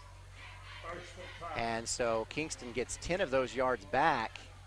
And more importantly, now they only have to go half of the 1st and 10 to get another first down. So we'll call it a Hammers 1st and 5.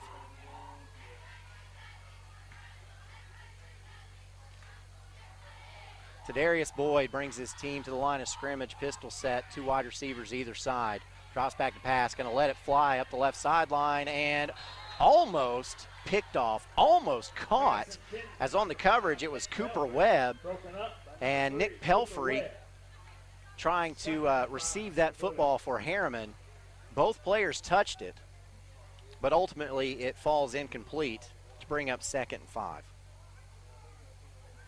You kind of get the sense that Harriman is taking shots downfield to try to get Kingston to loosen up a little bit up front so that maybe Harriman can find some success on the ground. We'll see. Boyd, same formation, hard count again. Gets a snap, hands off, going up the middle this time, and stopped for no gain is Travis Frazier. Maybe even lost a yard. For one, Frazier on the kid. Brought down by number 29. As we see a weather radar live on your screen now, you see all the lightning just south of us. No game. Well, south of Knox County. We're over here in Roane County, but that's a good sign, not seeing those lightning strikes around us. I hate it for all those football fans in Knox County trying to watch a football game, though. As you can see where we are, thanks to the cursor. Here's Boyd, drops back to pass. Screen pass is broken up, trying to hit Frazier, and Kingston was ready for it as Zane Ryans gets his hands on that one, and is going to force the punt, as we see on the Chuck Fleischman replay. So Harriman is gifted 5 yards on 1st down and can't move any more than that. The rain is actually slowed down, if not stopped here. So I think we may have avoided some of this bad weather. Oh, and here is the snap. It is not controlled again. And Kingston, that is the 2nd bad snap to punter Thomas Brown. And that time, it's going to cost Harriman tremendously, and Brown is hurt, holding his leg. He gets up, and he's going to hop to the sideline. Look at this Chuck Fleischman replay. The first was a really bad snap. This time, it was Brown not able to handle the snap. And back there to drop him was Zane Ryans. So Ryans jumps off sides on the Hammers 1st and 10 for Harriman's last possession, but makes up for it in 2 straight great plays. 1st and 10, Hammers 1st and goal, actually, as Marcus Rose gets the carry going around the left side, and he's going to get into the end zone. Touchdown, Kingston. Rose, that is his 2nd touchdown of the game, and that's going to extend this lead for Kingston.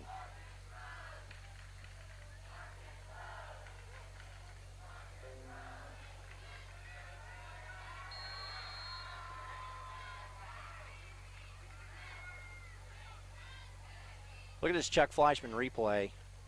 Rose looked like he was going to get the ball going around the right side. Just a little counter play there. Takes it left instead, and the extra point this time is good, and Kingston now leads it 14-6. 10:56 left to go in this first half here at Harriman in your OEB Law Game of the Week.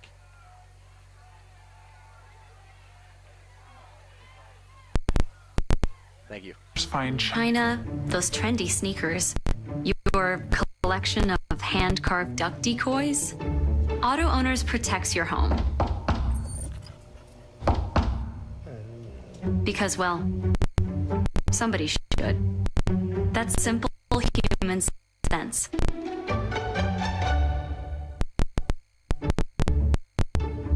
Ask Griffin Insurance Agency in Kingston if auto owners make sense for you. Oh, now you do your job.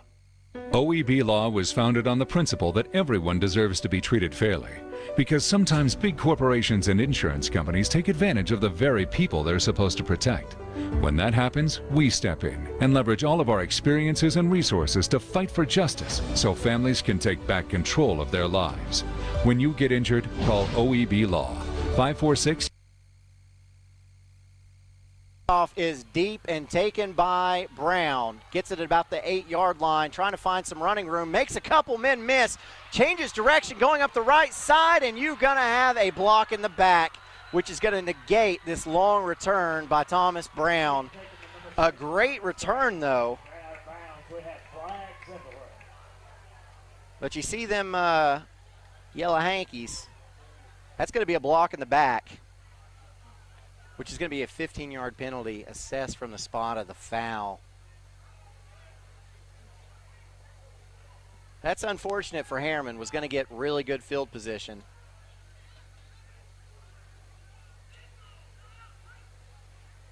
So the ball would have been spotted around the 40-yard line, okay? So let's do some math here. Flag, they're going to assess this from the 26. 26 minus 15 is 11, am I right? So 40 minus 11 is 29. That is a 29-yard difference for this Harriman Blue Devil football team. Check out this Chuck Fleischman replay. You can clearly see the block in the back, and you can see this great run by Thomas Brown. Look, there's the misdirection. Here comes the block in the back. Boom! And honestly, the young man might have made a tackle had he not been pulverized into the ground.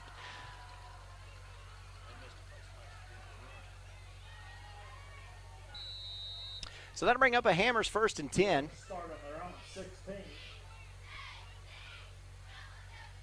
And that penalty was assessed half the distance to the goal, which puts it at the 16. But still, that's a 24-yard difference. That's a big deal. Boyd lets it fly. A very short pass, and making a man miss is Cam Clark, and Clark gets up to about the 24-yard line. And that's a good pickup of 8 to start this drive for Harriman. Pass complete, number 3, Cam Clark. Harriman's finding holes in this secondary. They're able to throw the football. They just got to catch it. And now that it's not raining, maybe the receivers can hold on to the football a little bit better. Second and short for the Blue Devils. 10:05 left to go in the first half. Harriman trailing this one 14-6. Boyd, 3 wide receivers to the left, hands off. Going up the middle, this time making it to the 25-yard line before he's brought down. And on the carry that time was Stokes. Stokes on the carry. Hit first, number 55, Patrick. So Harriman is going to be less than a yard short. It's going to bring up 3rd down.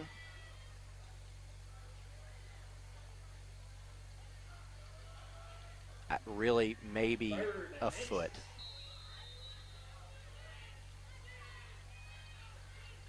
And Boyd has been operating out of a shotgun every play of this game so far. Well, out of a pistol set. And that's what he will do this time as well. Handoff up the middle. Now changing directions left side. A lot of running room. It's Stokes. And Stokes has enough for the Hammers' first down. Started up the middle. Made a quick cut. And gets to the outside. Look at that cut up field. Wonderful. Plants that foot. Changes direction quickly, picks up what he can, and that's going to keep the drive alive. Hammers 1st and 10 for the Blue Devils.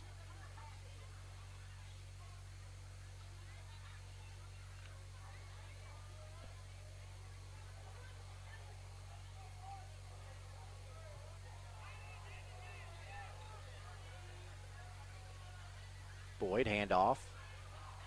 And trying to squirm free. Stokes, he does.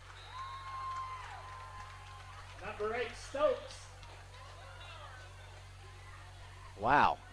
And Stokes, which shouldn't have picked up anything. Look at this Chuck Fleischman replay. Man's got him. Man's got him. Man ain't got him. Man, he ain't got him. Stokes gets up to the 40. A good pickup of 6 is 2nd and 4 as the rain begins to fall again here in Harriman.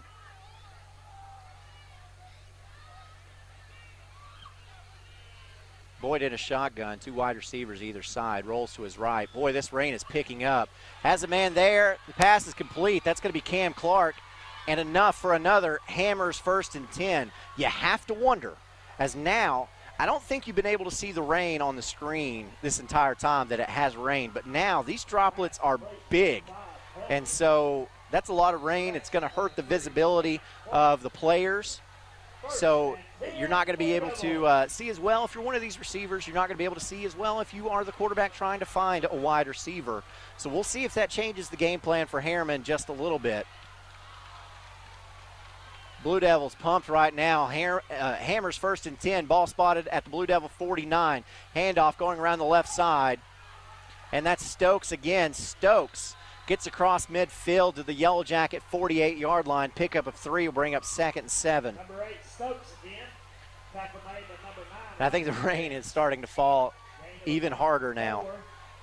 As we see on the Chuck Fleischman replay, I don't know if Harriman would continue to try to throw the football. One thing you gotta do now, if you're trying to throw the football in the rain, you got to try to haul in passes. If you're trying to run the football in the rain, you got to hold on to a wet football.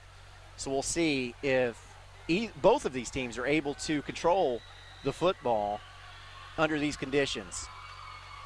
Boyd, he's going to drop back to pass. Looks left, goes right. Ball comes straight off the shoulder pads of the intended target. That pass falls incomplete. Will bring up 3rd and 7. And that looked like Cam Clark. He went right between his hands, hit his shoulder pad, bounced up into the air, and that's what I'm talking about. That football is going to be wet. It's going to be a lot harder to haul it in.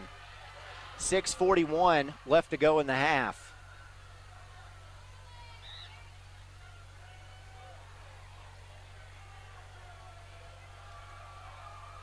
Boyd, again, 2 wideouts either side. Looks left all the way. Finds a man upfield. The pass is caught. Wow. Nick Pelfrey. Nick Pelfrey. Brought down by number 24, Nathan Bowles. That's enough for a Hammers 1st and 10.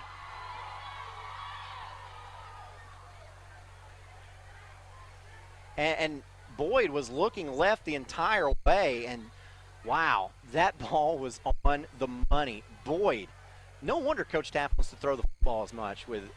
Boyd is he's putting it right where it needs to be. Hammers 1st and 10, ball spotted at the 31-yard line of the Blue Devils.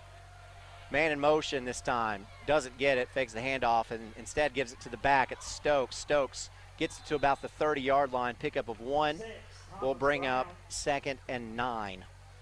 First, the number 19, Rhodes. Gain of 1. Clock continues to run. 9 for the Blue Devils.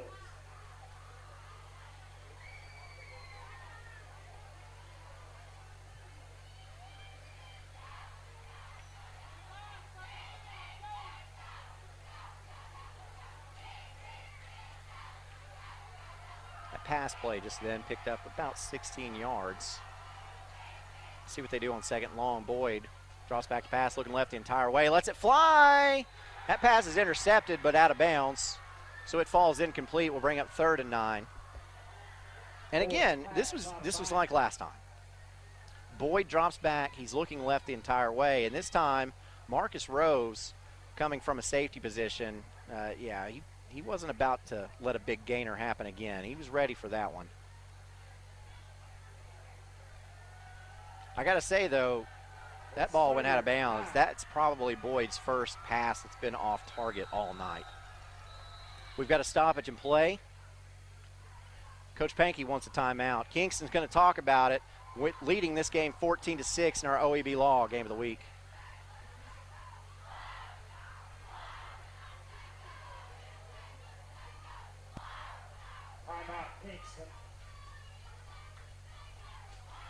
An OEB Law is excited for a season full of big hits, perfect plays, and those nail-biting near misses. If you've been injured, OEB Law will come to your defense and tackle any obstacles blocking you from scoring a full and fair settlement. Call OEB Law 865-546-1111 and turn your wreck into a check. Back at Harriman, as you see that shot of Brian Pankey talking to his Kingston team. This is the OEB Law Game of the Week. Roane County rivalry. The home team has won this game the last 5 meetings. Harriman trying to keep that streak going. 5:25 left to go in the first half. As we see the weather radar there. As you see that little blue dot that's Harriman, that's exactly where we are. So you see the little bit of yellow that we got. But beyond that, as the weather is moving south-north, I think we might be in the clear for the rest of the night. If we can just get past this little bit. Here's Boyd under tremendous pressure because it's a screen pass. Complete to Frazier. Frazier's got some open field up the middle. Gets what he can. He's going to be down at the 16-yard line. He was hit high. He was hit low, but not before he picked up a Hammers 1st and 10. And Harriman is in the red zone again. Wonderful drive. Perfect play call here on this screen pass. As you see on our Chuck Fleischman replay, Frazier had lead blockers, changed his direction, got what he could, and got down. So at the 16-yard line, here's Boyd taking the snap, drops back to pass, looking right all the way. He's got a man there. That pass is caught. Touchdown, Harriman.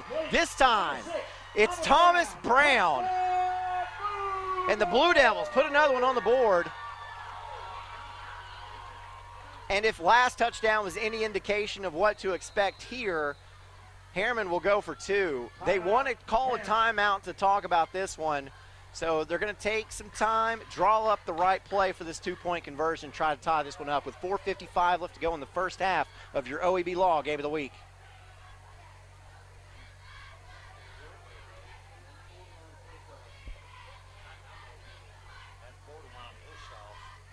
Ford dealership. We fish and play in these lakes. We explore in these woods. We experience the beauty and thrill of the ride. And we give you more ways to save with our Ford Summer Sales Event. Like this new 2020 Ford Escape. New 2020 Ford Edge SEL. New 2020 Ford F-150 4x4 Super Crew. At Ray Varner Ford, we bring family together while providing the attention you deserve, the care you need, and the team you trust.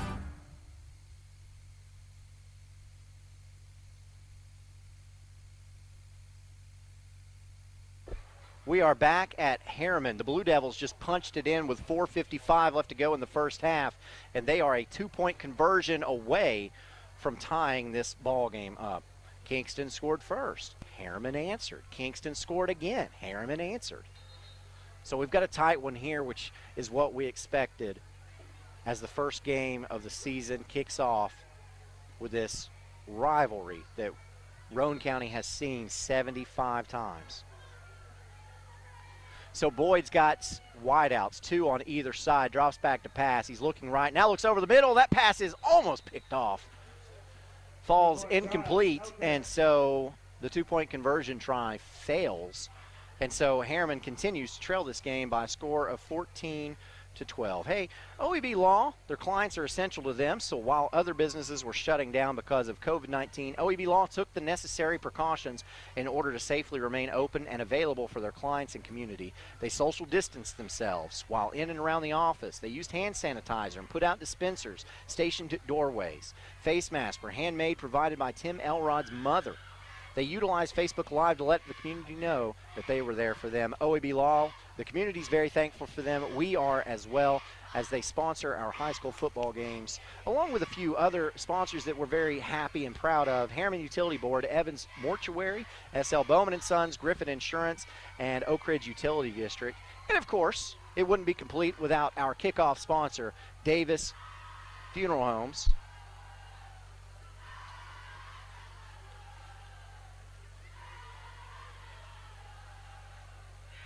Which is about to sponsor this kickoff. As Pelfrey is the place kicker for this Blue Devil football team. Isaac Cox and Marcus Rose are back deep to receive for the Yellow Jackets.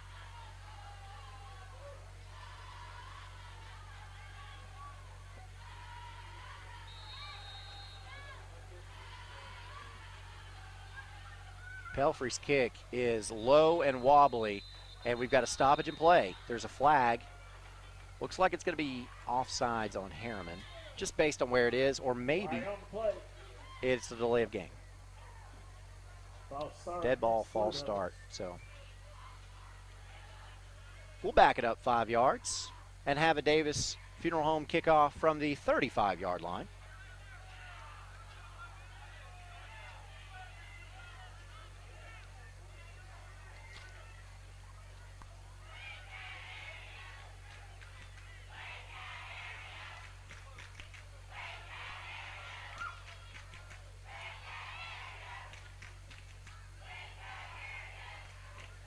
I don't know if you can hear it, but the student sections between these two schools going at each other.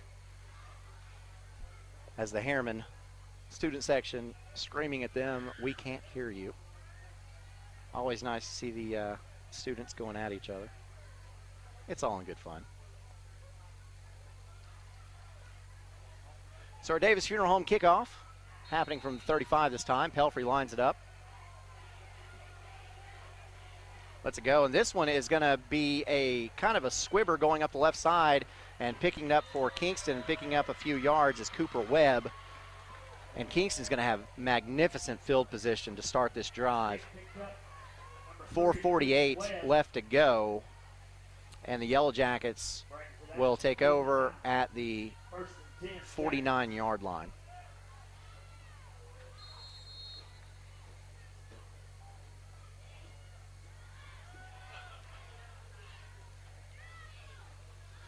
Kingston leads this one early, 14-12.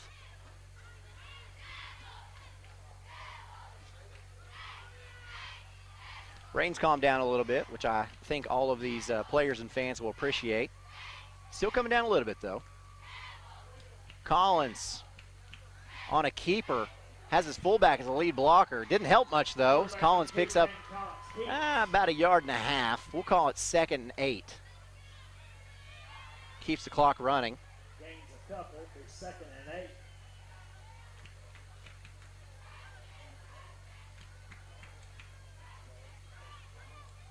And Kingston in no hurry whatsoever. And I wouldn't be in a hurry either with the way Harriman's offense has been moving the football. Kingston's made it to Harriman's side of the field, however. Collins lines up with 2 backs in the backfield, 2 wideouts to the right. Drops back to pass. Got a man breaking free. It's Cox. Can he pick up the pass? Oh, it falls through his hands. And that would have been 6 points, ladies and gentlemen. There was no one in front of Cox. The 3rd and 8. Let's look at this on this Chuck Fleischman replay. Wonderful pass by Collins as he lets it fly. And ball, nope.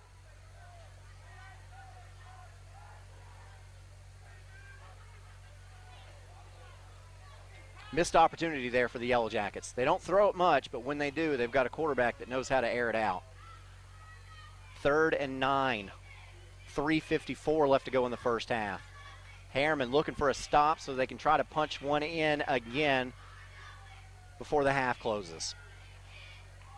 Kingston will get the ball to start the second half. Collins drops back to pass, looks left, has a man there. It's caught, and that'll be enough for a Hammers 1st and 10. On the reception for Kingston that time was Javaris Gallagher. Jarvis Gallagher. 1st and 10, Jackets. As we see on the Chuck Fleischman replay. Just a little hook there.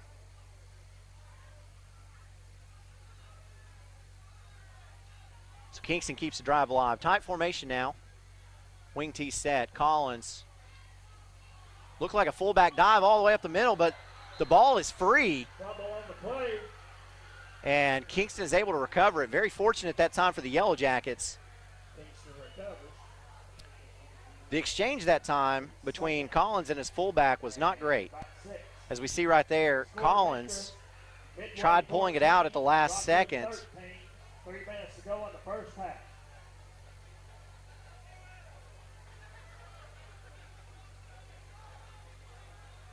I don't think Webb knew he was going to pull it out, though.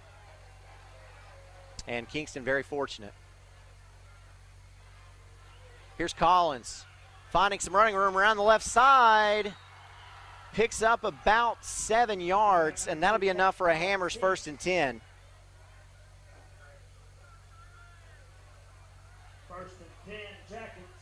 And the clock is still running as Kingston just methodically marches down this football field. Coach Brian Pankey has no desire to leave any time on the clock for this Harriman football team when their offense gets back onto the field. Hammers 1st and 10. Collins back in that wing T set. And again, fakes the handoff to his fullback, keeps it, goes around left side. We've got a flag right at the end of that play. I didn't see the infraction live, so I don't know what it is. And Harriman has a man shaken up on the field as well. He's going to have to come out. As that's Chase Johnson, a defensive lineman for the Blue Devils. Let's look at this Chuck Flashman replay. Let's see what we can see here. Block in the back. There it is. And so that penalty will be assessed at the spot of the foul. So you would have had a 2nd short, and instead you've got a 1st and about 14. As the ball is spotted at the 31 of Harriman. Under 2 minutes now left to play in this first half. And Collins can't handle the snap and has to fall on it. And Kingston's going the wrong direction.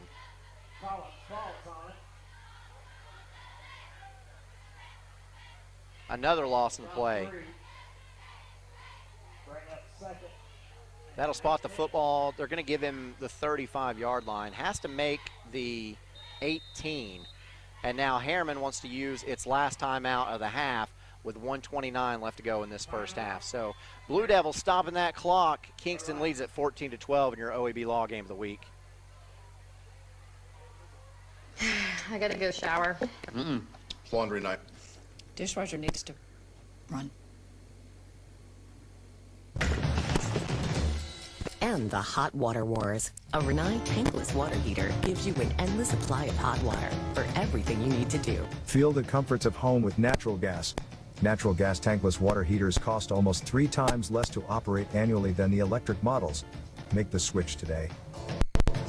Renai, hot water for all. I am a Simplicity dealer. This business is my life, my career.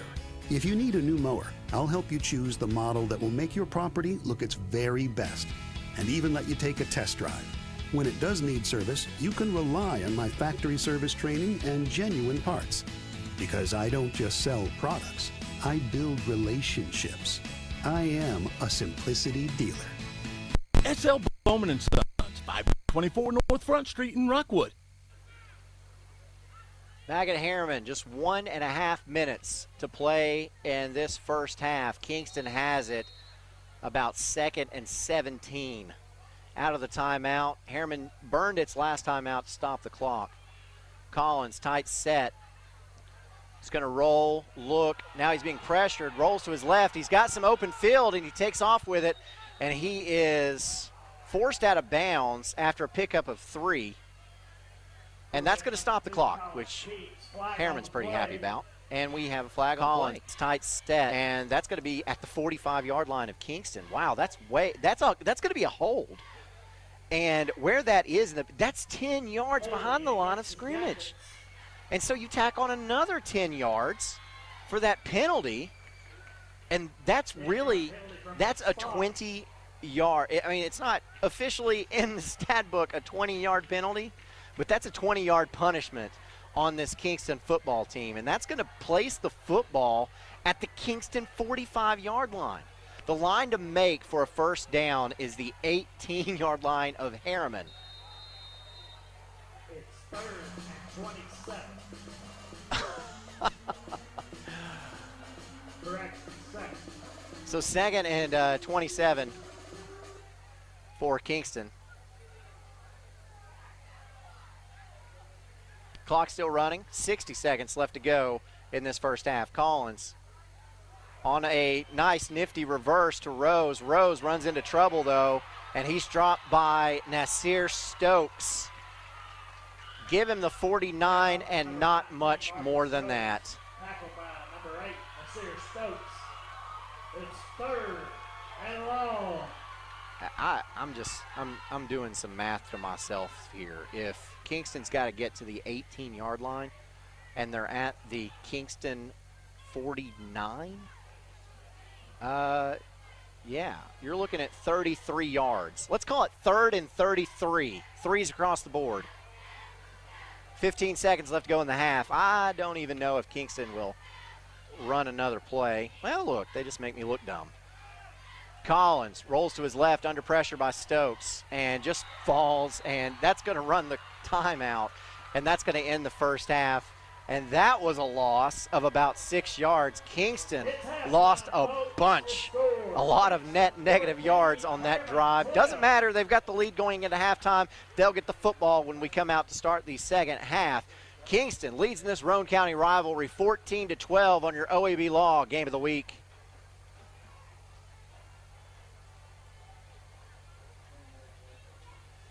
Grandmother's fine china, those trendy sneakers, your collection of hand-carved duck decoys. Auto Owners protects your home. Because, well, somebody should. That's simple human sense.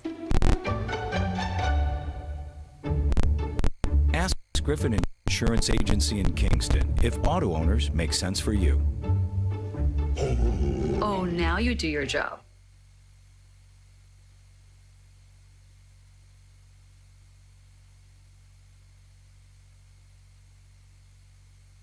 OEB Law was founded on the principle that everyone deserves to be treated fairly, because sometimes big corporations and insurance companies take advantage of the very people they're supposed to protect. When that happens, we step in and leverage all of our experiences and resources to fight for justice so families can take back control of their lives. When you get injured, call OEB Law, 546-1111, and turn your wreck into a check. Call 546-1111 right now. I gotta go shower. It's laundry night. Dishwasher needs to run. And the hot water wars. A Renai tankless water heater gives you an endless supply of hot water for everything you need to do. Feel the comforts of home with natural gas. Natural gas tankless water heaters cost almost 3 times less to operate annually than the electric models. Make the switch today. Renai, hot water for all. I am a simplicity dealer. This business is my life, my career. If you need a new mower, I'll help you choose the model that will make your property look its very best, and even let you take a test drive. When it does need service, you can rely on my factory service training and genuine parts. Because I don't just sell products, I build relationships. I am a simplicity dealer. S.L. Bowman & Sons, 524 North Front Street in Rockwood. Evans Mortuary has been serving the needs of families in and around Roane County since 1976. As established members of our hometown community, we understand the security of dealing with people you know you can trust. We build our reputation on this trust. The Evans family appreciates the confidence the community has expressed in us over the years and will constantly strive to earn that favor. Evans Mortuary, 805 North Gateway. The Harriman Utility Board is committed to providing safe and reliable natural gas service to our customers in Harriman and Roane County through the use of safe operational procedures with trained and knowledgeable personnel. An odorant is added to natural gas and maintained to a certain level so that in the event of a gas leak, it can be easily detected. If you smell or suspect a natural gas leak, please call the Harriman Utility Board at 882-3242. We can be reached 24 hours a day, 7 days a week. Here is Helen Hammer. Thank you, Mr. Walker. A lot of years have passed since that TV ad. Hammer stores are still offering up-to-the-minute fashions for men and women, famous label outdoor wear and boots, area rugs, and exciting purchases. All at Hammer's famous low prices. Race on down!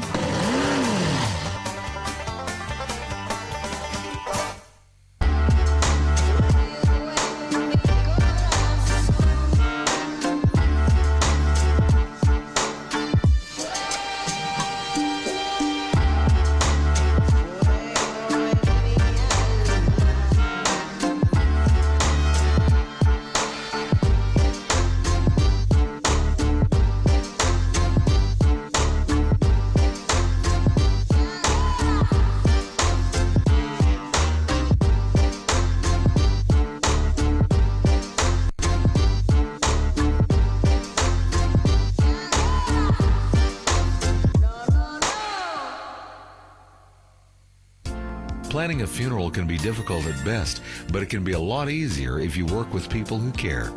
That's Davis Funeral Home in Harriman and Wartburg. Davis Funeral Home gives attention to every detail, ensuring your loved ones will be remembered with honor and integrity. Davis Funeral Home works very hard to give you the most professional service possible. Davis Funeral Homes, Morgan Avenue in Harriman and Old Mill Road in Wartburg. Davis Funeral Homes, people who care. You've dreamed about the perfect house, a place to call your own, and a place to not only stretch out, but to grow. Auto Owners protects your house because to you, it's home. That's simple human sense.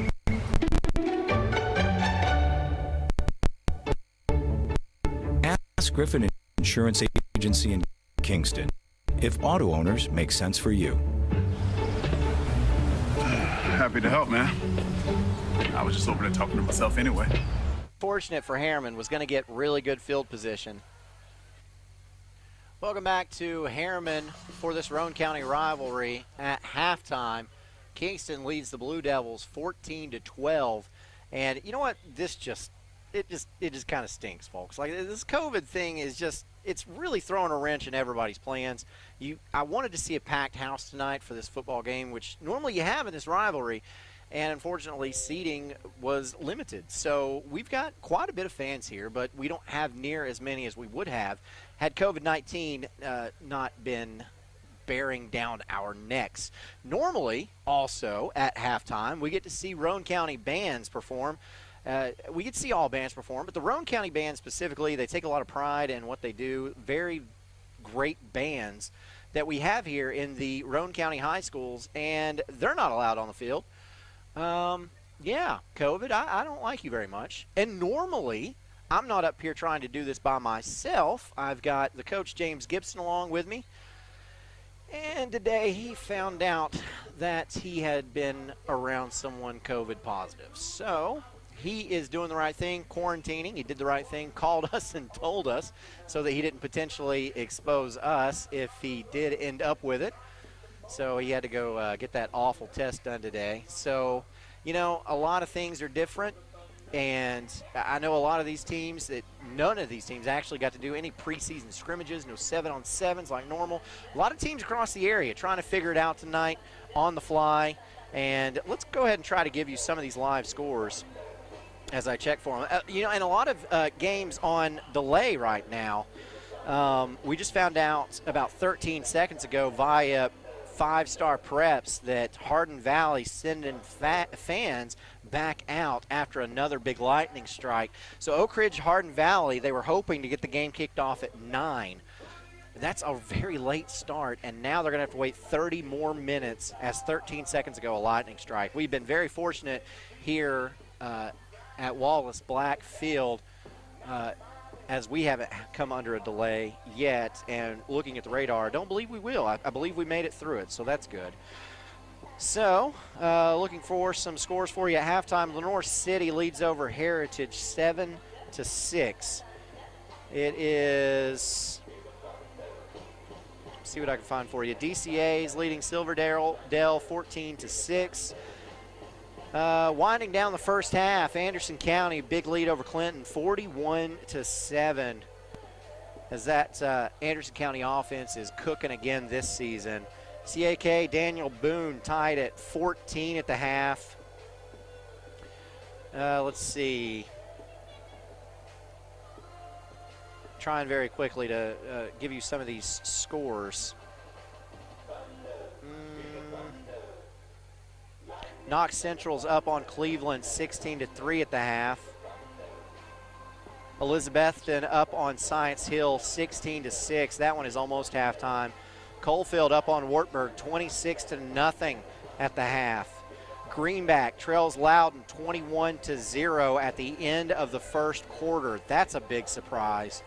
So those are just some scores around the area, and hopefully we'll be able to get some more for you, and hopefully some of these games will be able to get kicked off. We've all waited a very long time for football and for high school sports to start back up as we got shortchanged in this awful year of 2020. But we've got a good one on hand for you tonight in our Roane County rivalry, thanks to OEB Law and a couple other sponsors for you. Hammers, Davis Funeral Home, Congressman Chuck Fleischman, Harriman Utility Board, Evans Mortuary, SL Bowman & Sons, Griffin Insurance, and Oak Ridge Utility District. Thank you to all of our sponsors. So we'll come back. We'll talk about some other teams around the area as they get set for a hopefully full season of high school football. This is your OEB Law Game of the Week.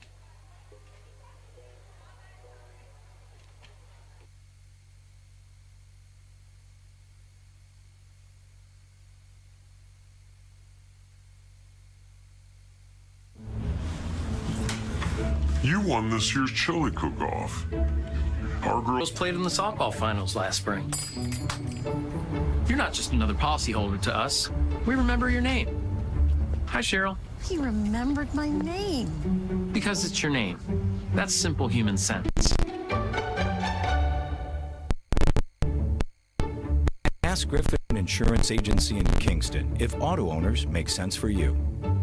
Jeff, Mary, Dan, Sarah.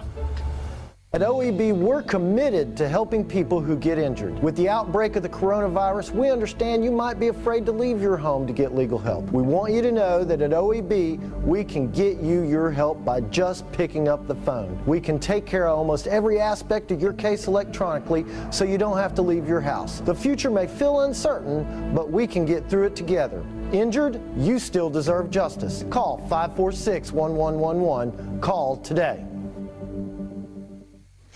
I gotta go shower. It's laundry night.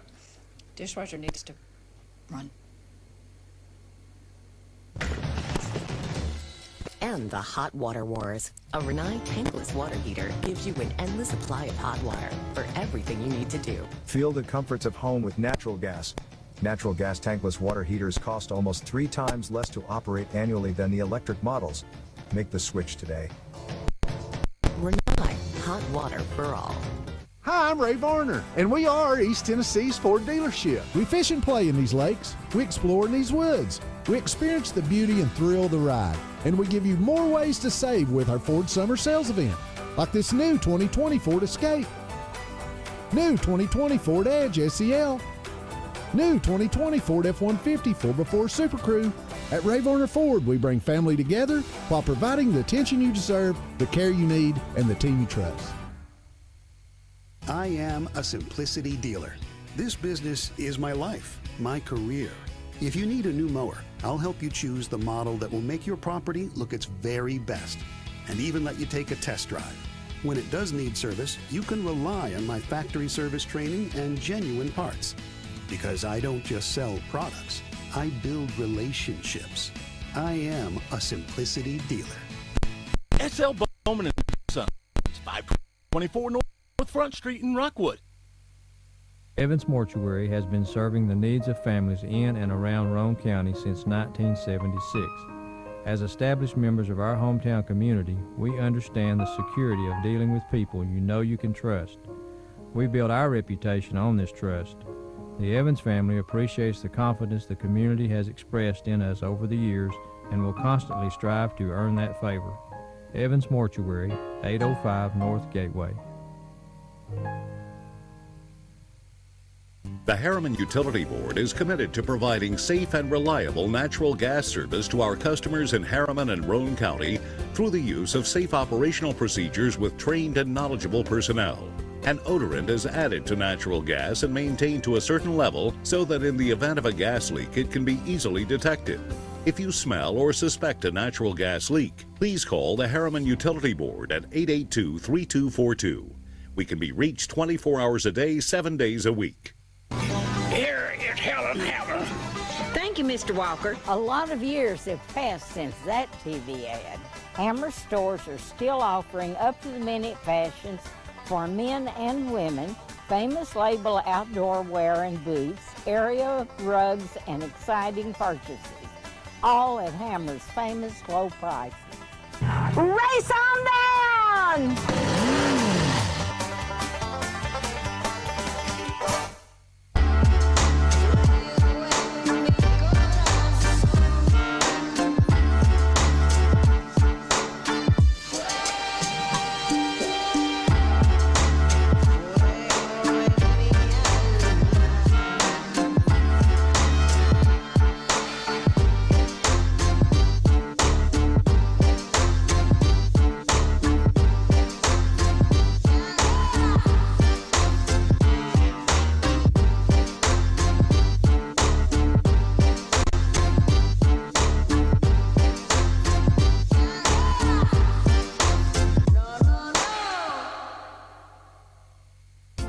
Planning a funeral can be difficult at best, but it can be a lot easier if you work with people who care. That's Davis Funeral Home in Harriman and Wartburg. Davis Funeral Home gives attention to every detail, ensuring your loved ones will be remembered with honor and integrity. Davis Funeral Home works very hard to give you the most professional service possible. Davis Funeral Homes, Morgan Avenue in Harriman and Old Mill Road in Wartburg. Davis Funeral Homes, people who care. Back at Harriman, it's halftime of our OEB Law Game of the Week. I'm Aaron Harvey. 14-12 is your score as Kingston leads this one by 2.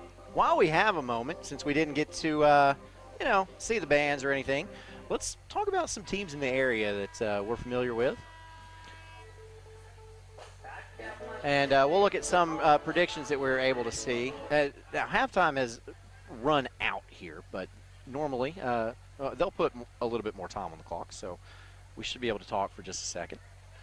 So looking at Region 2 Single A, these are preseason predictions from gridironscouting.com. Region 2 1A predicts Coalfield first, Midway second, Greenback third, Sunbright fourth, Harriman fifth, Oliver Springs sixth, and Oakdale seventh. If you're familiar with this area and you see last year's records, I'm having a hard time thinking Greenback is going to finish third, and I'm having a hard time thinking that Oliver Springs is going to finish sixth. Some of the players around this region that Coach Gibson said that he was looking forward most to seeing, Seth Lau, the running back at Coalfield, and also offensive lineman Bryson Ridge. And so as this season moves forward, we'll be able to cover Coalfield. Granted, we have a football game, and the season doesn't get cut short, so we'll see those two young men a little bit later.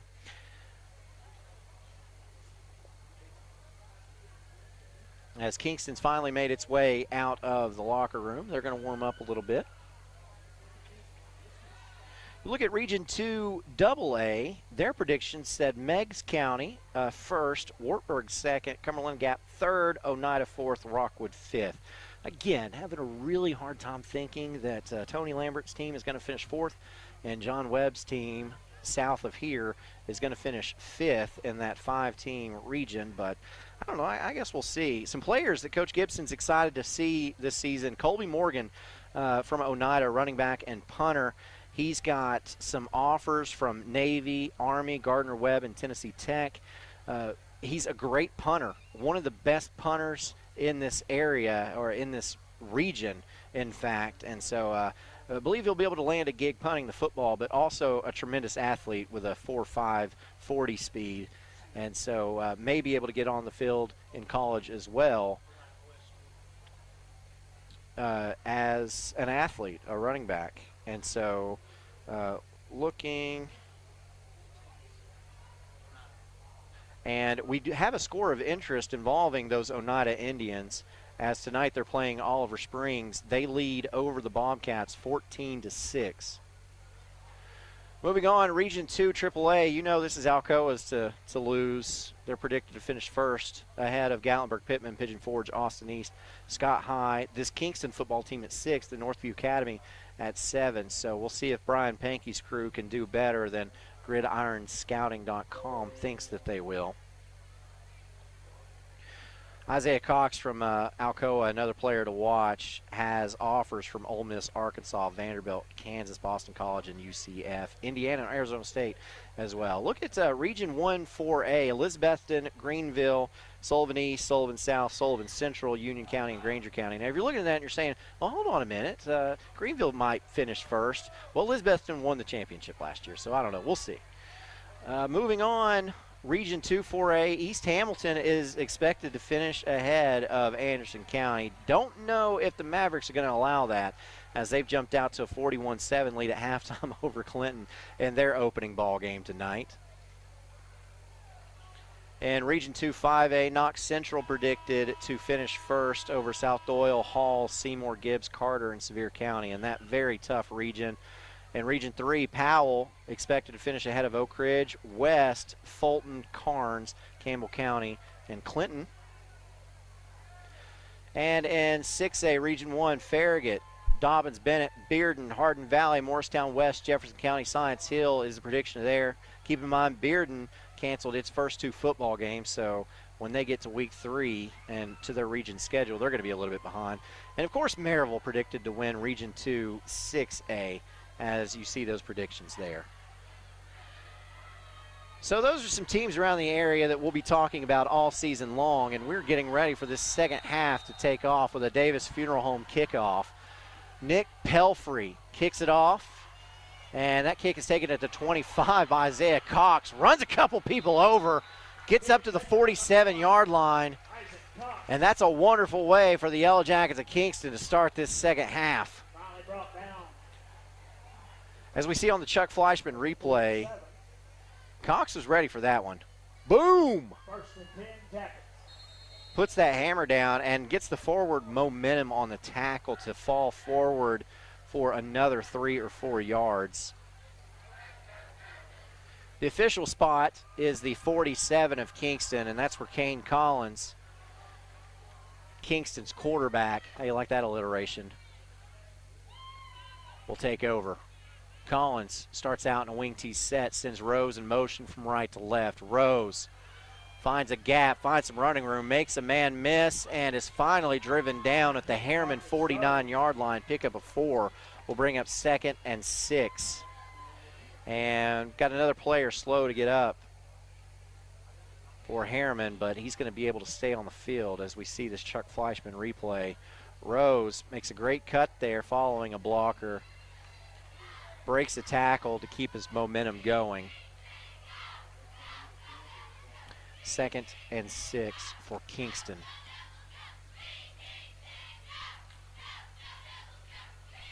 Collins sends Rose in motion again. This time handoff goes to Landon Diggs, the fullback.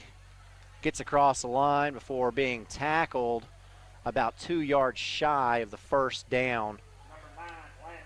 Another pickup of 4 on that one. Brings up 3rd and 2. This is a really big play for Coach Travis Tapp's team. If you remember, on Kingston's first possession of this game, the Yellow Jackets were faced with a 4th and short and made it by maybe a centimeter and went on to score on that first drive. Let's see what happens here. Diggs again up the middle, and he picks up 3, which is just enough for a Hammers 1st and 10. Kingston, 1:34 into this one, is on the move. 1st and 10 Jackets.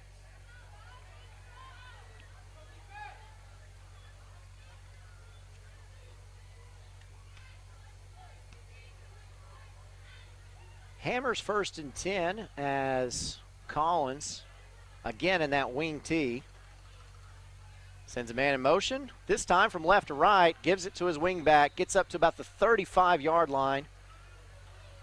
And that's where he's going to be dropped. On the carry that time for Kingston was Donathan.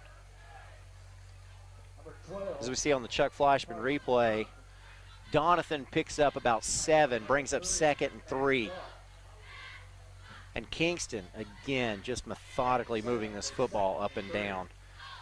And you know, Harriman, lacking the depth of a AAA school like Kingston, this has got to be wearing them down. Collins, hands off, the ball's on the field. And Kingston able to fall on it as it's Don Dana seeing that ball and plopping on it. Boy, that could have been a huge opportunity for Harriman.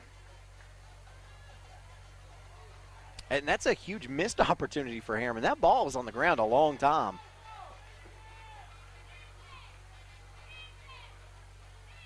So a loss in the play brings up 3rd and 5.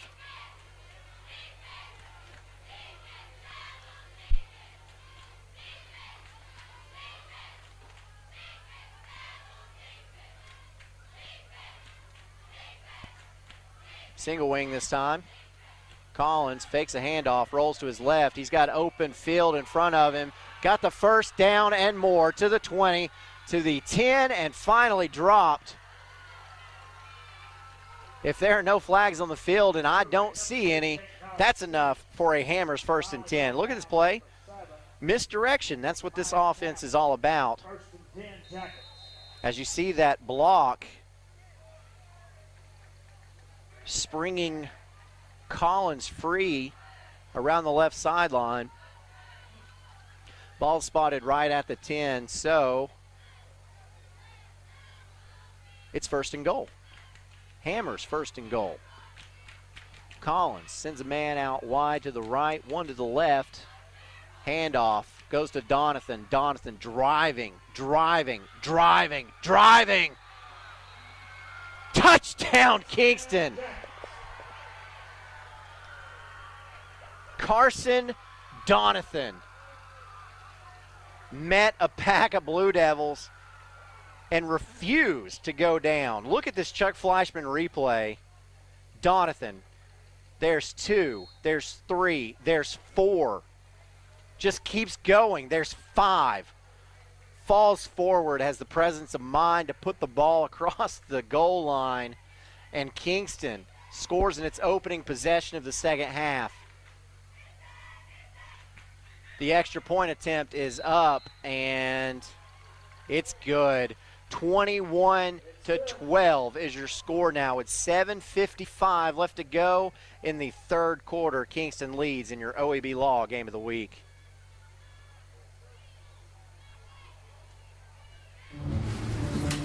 You won this year's chili cook-off. Our girls played in the softball finals last spring. You're not just another policyholder to us. We remember your name. Hi, Cheryl. He remembered my name. Because it's your name.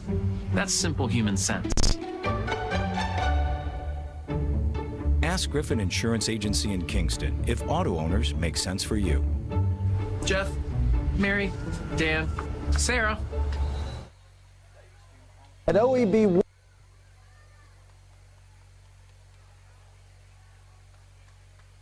So we are back at Harriman for your OEB Law Game of the Week. Kingston getting set to kick off to the Harriman Blue Devils so that the Blue Devils can get their first offensive possession of the second half. This is a Davis Funeral Home kickoff. Back deep to receive for Harriman is Thomas Brown.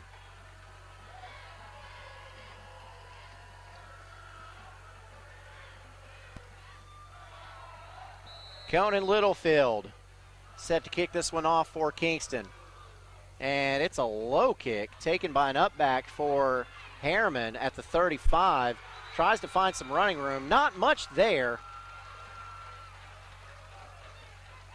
But even still, Harriman has pretty good field position to start this drive. They're going to give him the 33. As we see on the Chuck Fleischman replay, ball was taken about the 22 and just not much there. So the trend of this game is Kingston scores and Harriman answers. So let's see if Coach Tapp's team can keep that trend alive. Tadarius Boyd, quarterback for this football team, sends a man in motion and keeps it going up the middle. He's got a lot of room before he slides down, and I believe he slid short of the first down. He's going to be about a yard shy. We'll bring up 2nd and 9. Nope, never mind. It's going to be a Hammers 1st and 10. Boyd keeps 1st and 10, Blue Devils. And that may have been a good spot. So, Harriman trying to answer like they have all game. Boyd sends 3 wideouts to the left, 1 to the right. 1 man in the backfield. Boyd gets it off, and it's tipped at the line of scrimmage, but it's caught anyway for a pickup of maybe half a yard. That's Cam Clark. Cam Clark brought down by number 34. Don Dow. So this is, it's tipped at the line of scrimmage by Kingston Zane Ryans. Ryans has had a pretty good game coming from that defensive end spot. Harriman has it 2nd and 9, clock winding, 6:40 left to go in the 3rd quarter.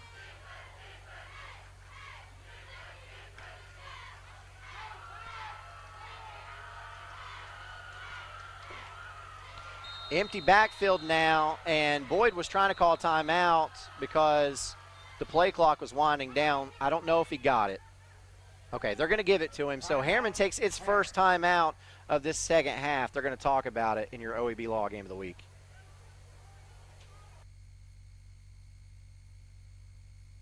At OEB, we're committed to helping people who get injured. With the outbreak of the coronavirus, we understand you might be afraid to leave your home to get legal help. We want you to know that at OEB, we can get you your help by just picking up the phone. We can take care of almost every aspect of your case electronically, so you don't have to leave your house. The future may feel uncertain, but we can get through it together.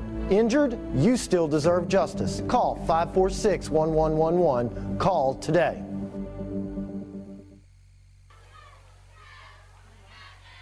Out of the timeout, Harriman will have it 2nd and 9. This is your OEB Law Game of the Week.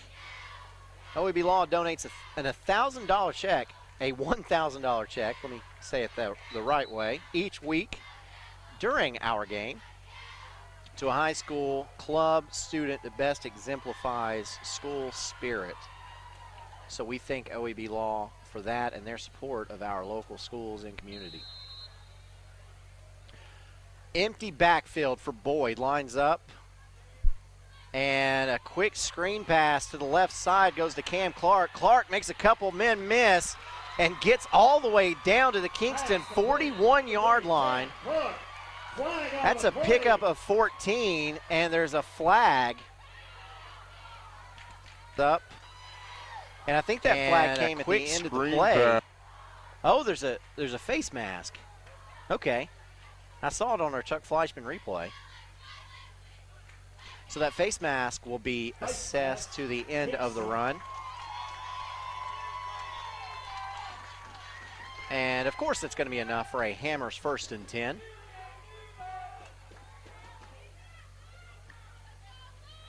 So they're going to mark the penalty off from the 41. It's going to be a 5-yard penalty. So the ball spotted at the Kingston 36-yard line, and Harriman's in business. 6:18 left to go in the 3rd quarter.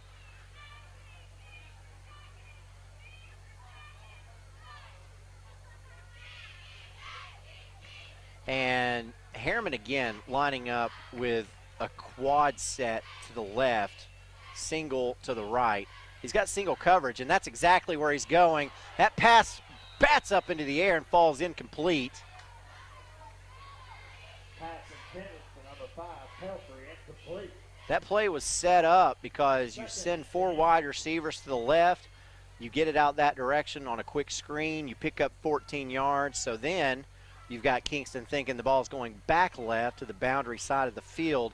Instead, you trust your one-on-one coverage, and that time unable to make the play, as you see on the Chuck Fleischman replay. So this time, Harriman comes out of it. 3 wideouts to the right, 2 to the left, empty backfield again. And here's Boyd, and there's a flag on the play, which is going to stop this play dead before it can start. Flag on the play. False start against Blue Devils. And that's a false start on Harriman. That's going to be a 5-yard penalty. Second down.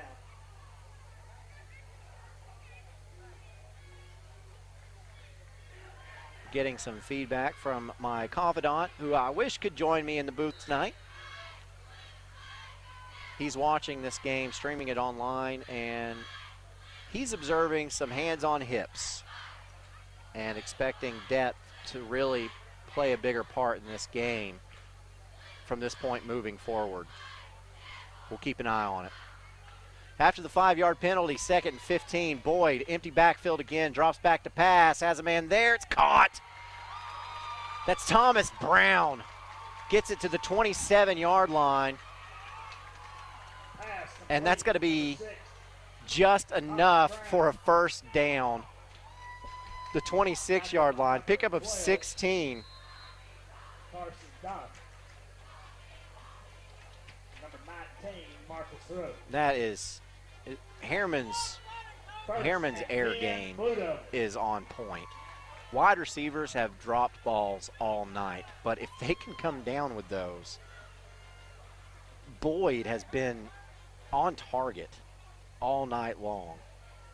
And Harriman wants to continue to throw it. Another empty backfield. Boyd looks left, drops back to pass, and there's a flag on the play as Thomas Brown comes up hobbling.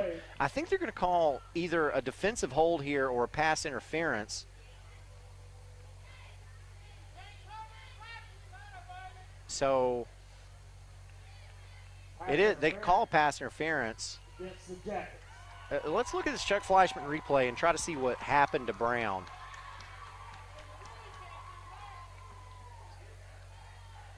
Ooh. So the defender that time for Kingston was Don Dana, and interfered, but when he came down, it looked like he might have come down on Brown's ankle a little bit. So Brown has to come out with that ankle injury. Ball spotted at the 11. It's another Hammers 1st and 10.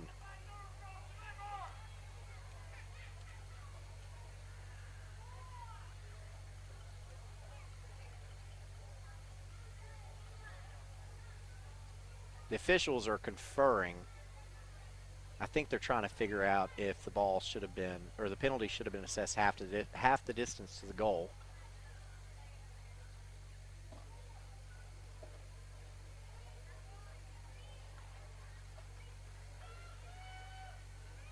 And that's what they did.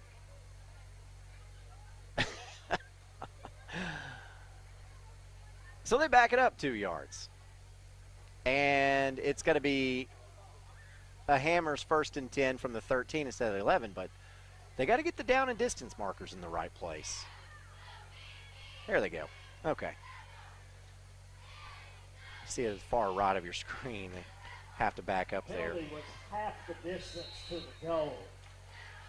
All right, so Boyd this time lines up in the pistol set. Got a tight end to the left, and the ball's on the ground. It's a fumble, and I believe Kingston's got it.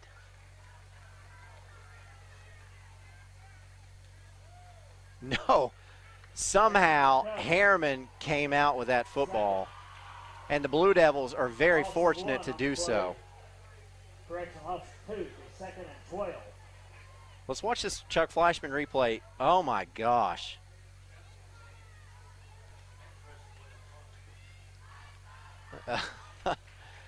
Yeah, I think the Harriman linemen were able to win a wrestling match for that one. The old pigskin tug of war. So Harriman keeps going. Boyd drops back to pass, lets it go over the middle, and it's picked off. And still on the return for Kingston on that interception was Ryan Nelson. And that's unfortunate. That's probably only the second badly thrown ball by Boyd all night long.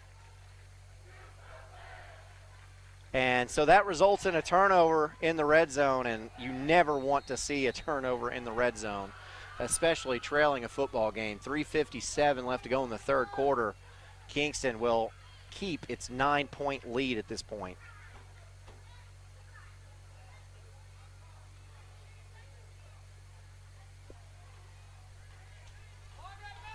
Kane Collins has a man in motion, and there is the handoff. And going up the left side, makes a lot of men miss. Into the open field is Rylan Gutner. 5, Rylan Gutner. And that is definitely enough for a Hammers 1st and 10. Flag on the play. And we've got a face mask at the end of the run, which is going to throw a little bit more salt onto that wound of Harriman. So my partner said that he was seeing some hands on hips and that depth was going to be coming into play pretty soon. And that is the biggest play, or the biggest gain of the game for Kingston. 5-yard face mask. And we have the ability to see replay. As you look at the Chuck Fleischman replay, yeah, that's not a face mask. Officials missed that one. However, Kingston picked up 40 yards in total on all of that. And so Hammers 1st and 10, and this play's going nowhere. And then some, as it's Gutner again. Loss of 3 brings up 2nd and 13. Clock under 3.5 now to go in the third quarter. Loss on the play.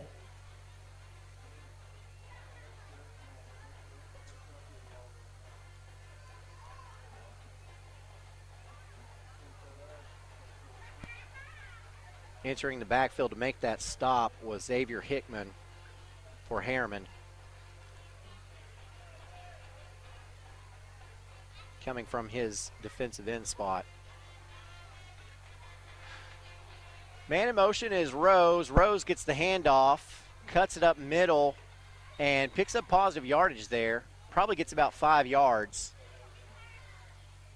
which will bring up a third and a lot more manageable than it was. Let's give him 7 yards. Brings up 3rd and 6.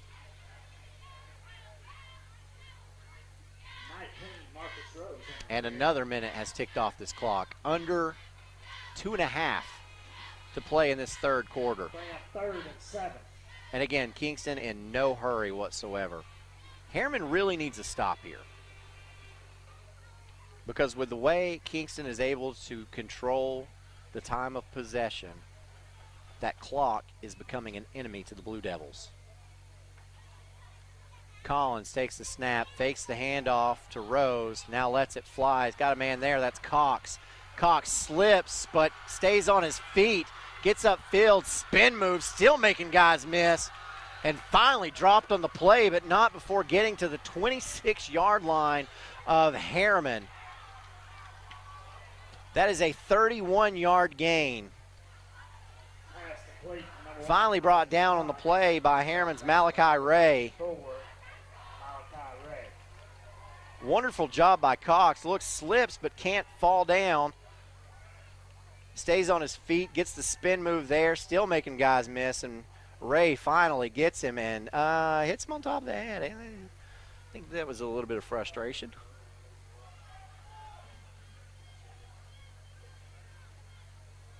Collins operating out of the wing tee, sends Rose in motion, but hands off to Diggs on the dive. Diggs downed at the 22-yard line. pickup of 5 will bring up 2nd and 5. Number 9, Landon Diggs on the hit. Well, let's give him 4. Call it 2nd and 6. Dylan Coca.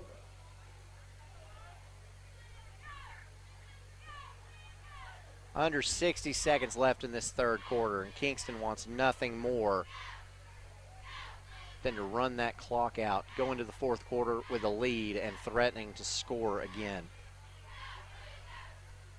Collins operating out of the wing tee, and now we've got Coach Pankey wanting a timeout, so the Yellow Jackets going to reset with 42 seconds left to go in the third quarter on your OEB Law Game of the Week. Timeout, Kingston. Hi, I'm Ray Varner, and we are East Tennessee's Ford dealership. We fish and play in these lakes. We explore in these woods. We experience the beauty and thrill of the ride. And we give you more ways to save with our Ford Summer Sales Event, like this new 2020 Ford Escape, new 2020 Ford Edge SEL, new 2020 Ford F-150 4x4 Super Crew.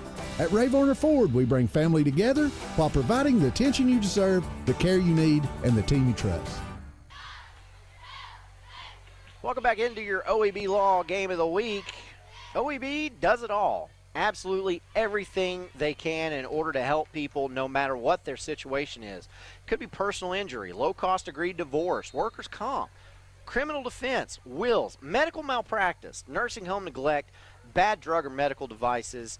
They pretty much do it all. That's OEB Law. Thankful to have them on board with us again this season for our Friday night game of the week. Got a good one here, Roane County rivalry. Kingston trying to extend its lead as Kane Collins with the hard count. And Harriman jumps off sides, and that'll be a 5-yard penalty, which will make this about 2nd and 1 for Kingston. 42 seconds remaining in this third quarter.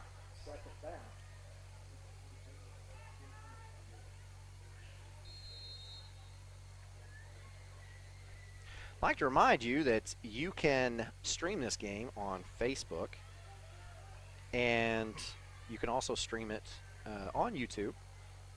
And we do have a watcher on Facebook watching from Snohomish, Washington. Did I say that right? Here's Collins. Rose going around the left side, and he's going to walk into the end zone. Touchdown, Kingston. 15.7 seconds remaining in this third quarter, and the Yellow Jackets have a 2-score lead now. Well, a 15-point lead. It was already 2-score. Washington? Did I say that? Watch this play. Kane Collins operating like a revolving door before finally handing that one off to Rose, and Rose uses his speed to get outside. The extra point is up, straight through the uprights, and Kingston puts a neat 28 points on the board. They lead this one now by 16 over the Blue Devils in our OEB Law Game of the Week.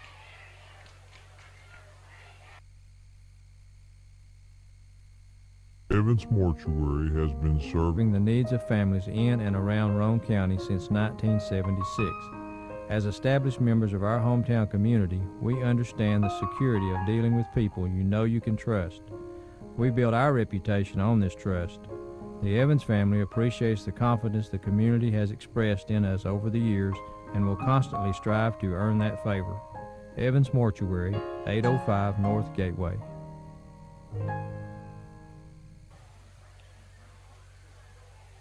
Welcome back into our OAB Law Game of the Week.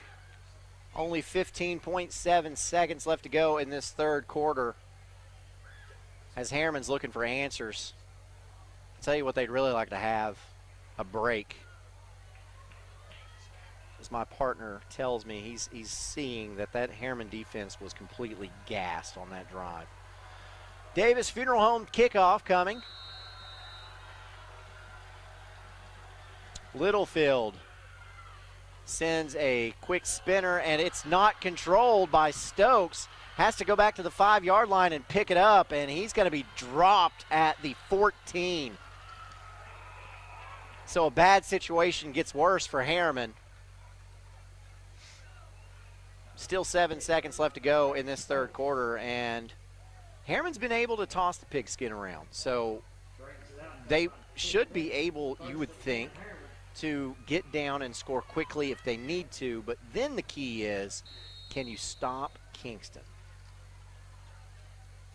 There's a Bobby Mills. Maybe the play of the game for this Kingston Yellow Jacket team is a fumble recovery inside their 10-yard line that prevented Harriman from scoring and getting this to a close deficit. Man in motion. That's Frazier. Frazier finds some running room, picks up about 3 yards, and that's how the third quarter will come to an end. Harriman looking for answers, trying to get some points on the board in our OEB Law Game of the Week. Tackled by number 24, Nathan Bold. That's the end of the third quarter. Your score, Kingston 28, Harriman 20. And reliable natural gas service to our customers in Harriman and Roane County through the use of safe operational procedures with trained and knowledgeable personnel. An odorant is added to natural gas and maintained to a certain level so that in the event of a gas leak, it can be easily detected. If you smell or suspect a natural gas leak, please call the Harriman Utility Board at 882-3242. We can be reached 24 hours a day, 7 days a week. Here is Helen Hammer. Thank you, Mr. Walker. A lot of years have passed since that TV ad. Hammer stores are still offering up-to-the-minute fashions for men and women, famous label outdoor wear and boots, area rugs, and exciting purchases, all at Hammer's famous low prices. Race on down!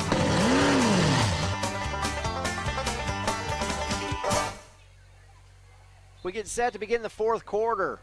Harriman trailing this one 28-12 in our OEB Law Game of the Week. A score of interest for you at halftime. It was Loudon 34, Greenback nothing.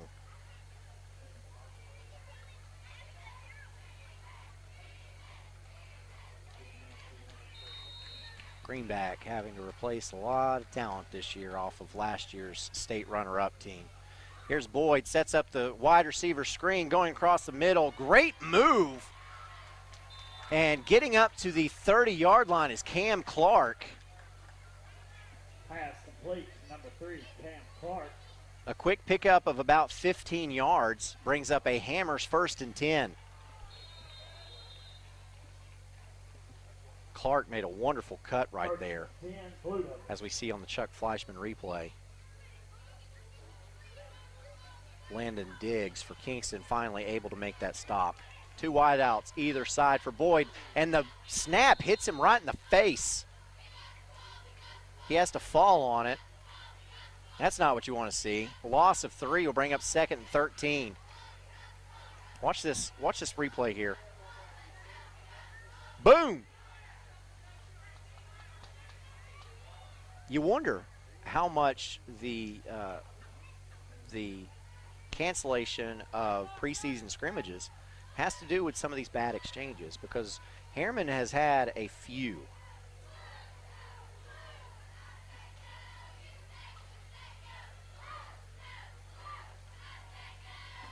Boyd on 2nd and 13 sends 2 wideouts to either side in a pistol set. Gets the snap, drops back, pump fakes, lets it fly, and its receiver fell down. Clark slipped and fell, and boy, had that not happened, that was a completion. Boyd again puts the ball on the money. Look at that. That was a perfect pass. Brings up 3rd and 13. Just so many miscues for this Harriman team. And if you're a Blue Devil fan watching this right now, you got to look at these miscues and you got to say, man, if we get that cleaned up, we're going to be a force to be reckoned with. And I believe that to be true. Kadarius Boyd is showing me something. And we've got a flag on the play as the play clock runs out. It'll be a delay of game, which will bring up 3rd and 18. Ouch. 5-yard penalty remaining, 3rd down. 10:32 left to go in the game.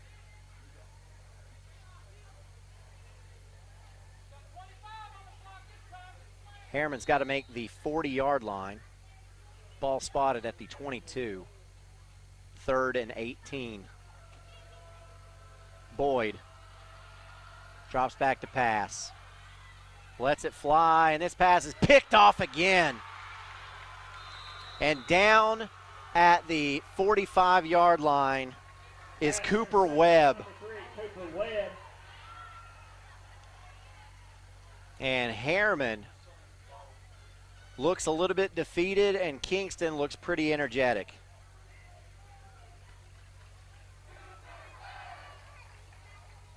Boyd just floated that one over the middle, as we see on the Chuck Fleischman replay, and Cooper was in a position. That pass was a little bit overthrown, and so Cooper was able to go above his receiver in coverage and pick that one off. So Kingston on the positive side of the field, as we have a stoppage in play for an official timeout.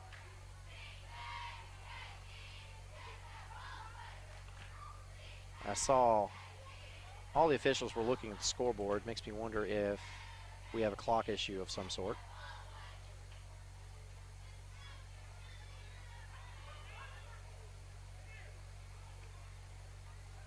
Getting a slight and gentle breeze coming into our large open window in this press box.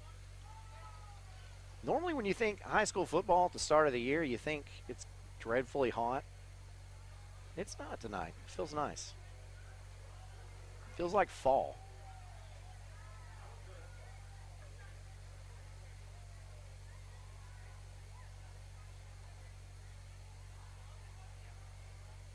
Brad Jones is questioning my logic here.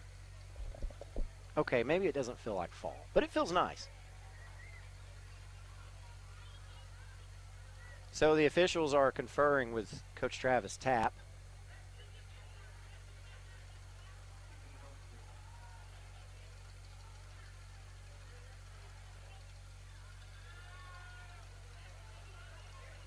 Ooh.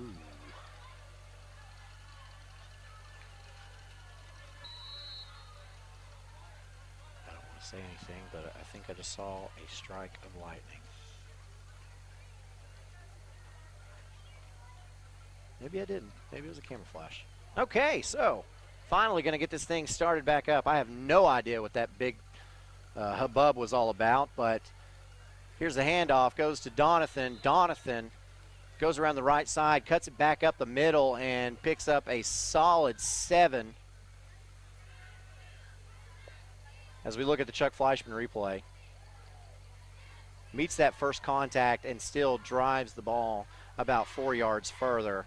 And so that right there is a sign that this Harriman defense is, they're wearing down.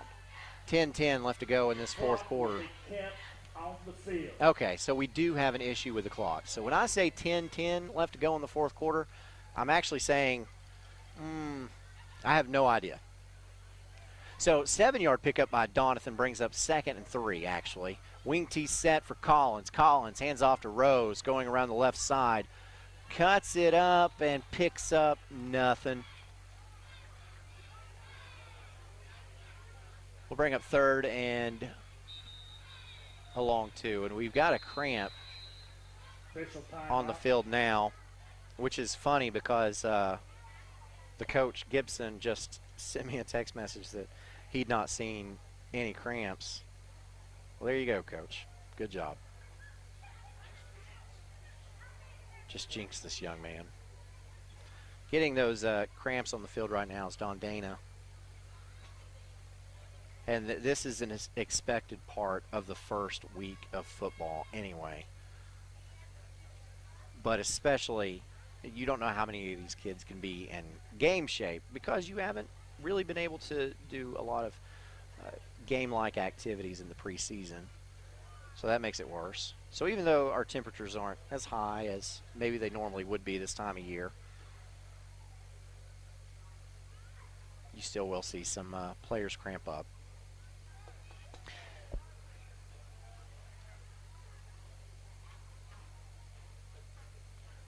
So while they're tending to that, let's take a timeout. This is the OEB Law Game of the Week.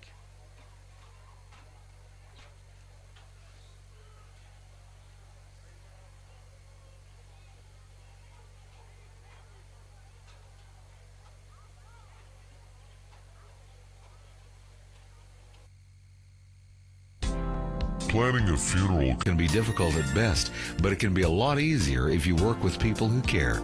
That's Davis Funeral Home in Harriman and Wartburg. Davis Funeral Home gives attention to every detail, ensuring your loved ones will be remembered with honor and integrity. Davis Funeral Home works very hard to give you the most professional service possible. Davis Funeral Homes, Morgan Avenue in Harriman and Old Mill Road in Wartburg. Davis Funeral Homes, people who care. Welcome back into the OEB Law Game of the Week. I said that the cramping player was Don Dana. I thought it was a 34 from my angle. It's actually a 54, which makes it Cam Basler as he slowly gets off the field. And I believe he just had a normal cramp, so hopefully that young man will be okay. 3rd and 2, a big third down for this Harriman defense. Let's just call it a big third down in this game, because if Kingston is able to convert this, then you really like the momentum they have to finish this one out. We're somewhere in the 4th quarter. I have no clue. The clock started messing up, so 2 wide outs to the left, single wing formation now as Diggs gets the handoff going up the middle. He's going to be downed at the 34-yard line. That's enough for a Hammers 1st and 10. Number 9, Diggs on the carry, tripped up. And you can see it. You can see it. This Harriman football team, they've lost their luster. You can see that they just don't have the energy that they had to start this football game. And the depth of Kingston, the 3A school, is working against Harriman. Kingston able to go relatively mistake-free in this football game, whereas Harriman has had 2 very costly turnovers. And that has been the difference in this ball game.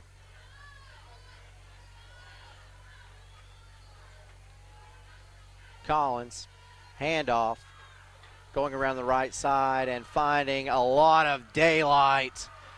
That's Guntner, and he's going to be pushed out of bounds at the 9-yard line. Steps out of bounds.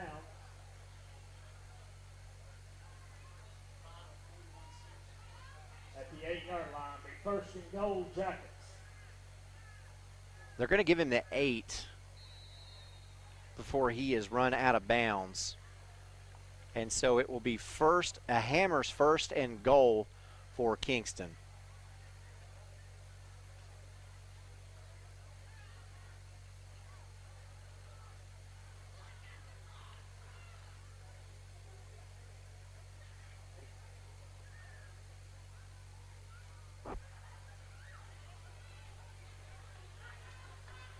Man in motion. Collins keeps it going up the middle.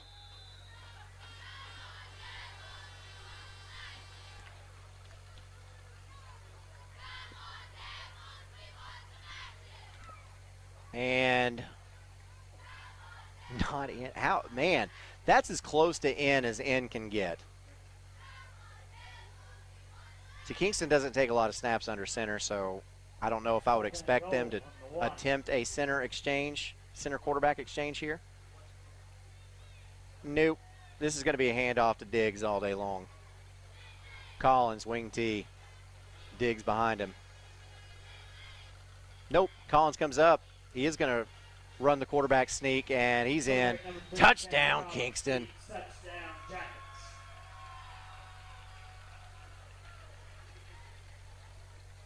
So Kingston puts another one on the board, and all of a sudden we have a lopsided score.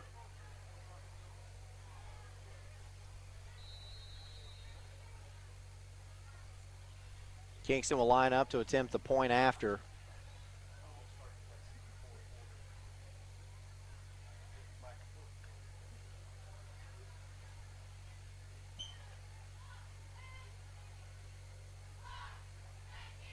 And that one's up, and it's true again. So Kingston puts 35 on the board to Harriman's 12. in your OEB Law Game of the Week?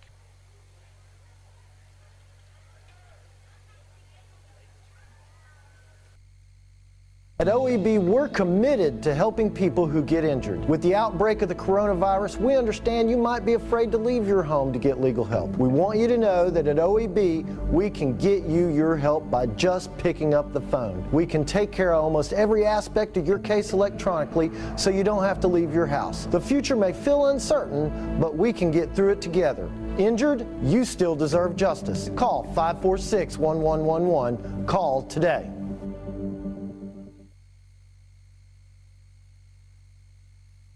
Seeing clock problems, I can't tell you how much time is left, but I can tell you that Kingston leads our OEB Law Game of the Week over Harriman 35-12, and I can tell you that we are about to see a Davis Funeral Home kickoff.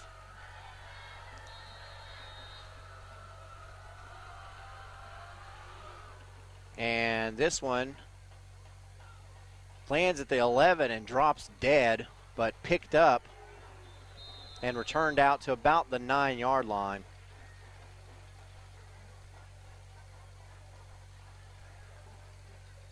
And let's look at this Chuck Fleischman replay. This ball is able to land dead, and I know that my partner, James Gibson, would be just furious that that ball was able to hit the ground. It's a big pet peeve of his.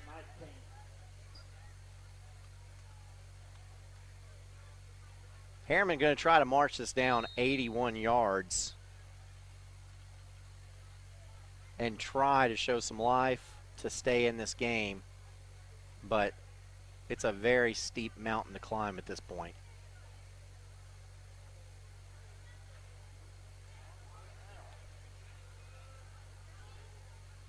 If you're just joining us, this was a 9-point game, and Harriman threw an interception,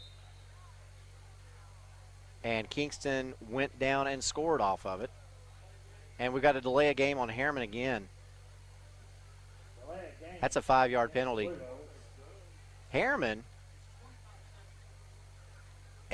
was inside Kingston's 10-yard line. Threw an interception. Kingston then marched it all the way down the field to tack on another touchdown. Harriman threw another interception, and then Kingston scored again. So, got Travis Frazier going around the right side for Harriman, and a new quarterback in the game for the Blue Devils. Number 9, Biggs, and 34, Don down. Pickup of, let's call it 2. We'll bring up 2nd and 12.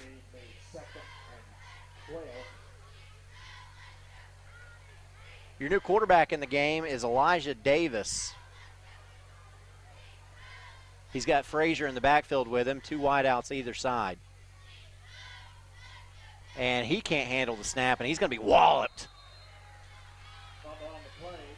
Ryan Nelson took aim like a missile. Quarterback number 2, Elijah Davis, picks it up.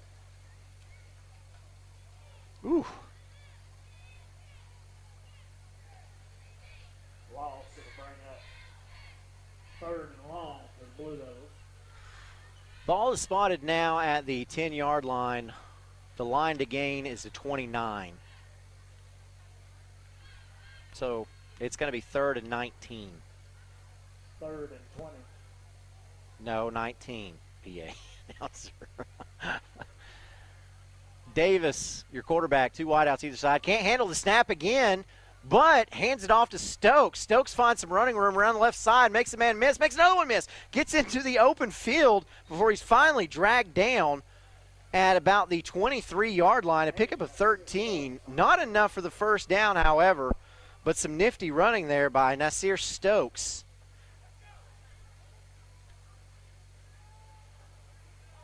Look at this Chuck Fleischman replay again, and then that's a forward pass. That counts as a completed pass.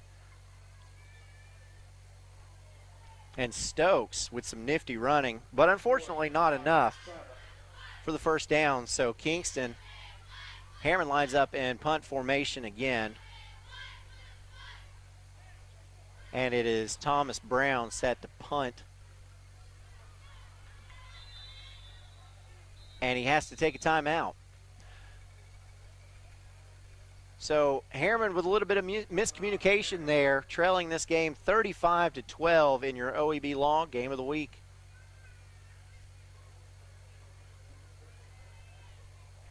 Five minutes and 9 seconds remaining in the game.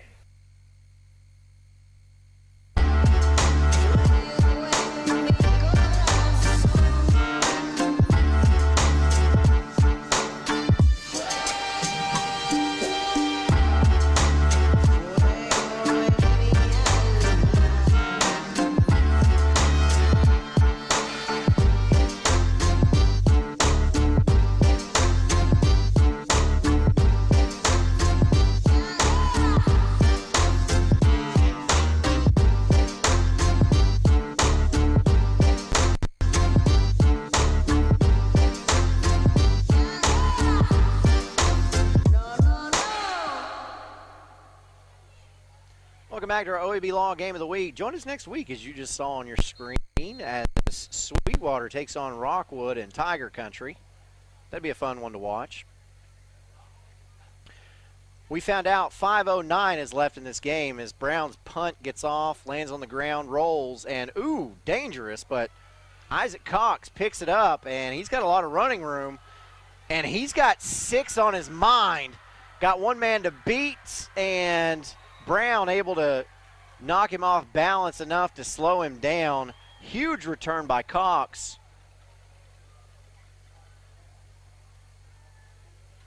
Ball looks to be spotted at the 13-yard line. A low punt, end over end, and this is really dangerous. Let it roll before you pick it up. But Cox saw a lot of green running room in front of him and decided he wanted to try to take it. And look, you just see the speed. Look at the speed of the Kingston players versus the Harriman players right now. The depth is definitely playing an issue here, playing a toll here for Harriman as Kingston takes a timeout. On your OEB Law Game of the Week.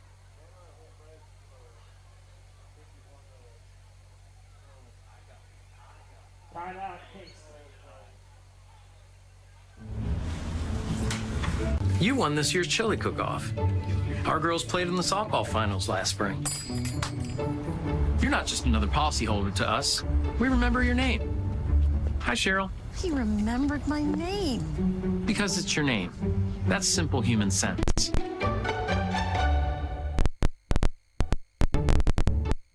Ask Griffin Insurance Agency in Kingston if auto owners make sense for you.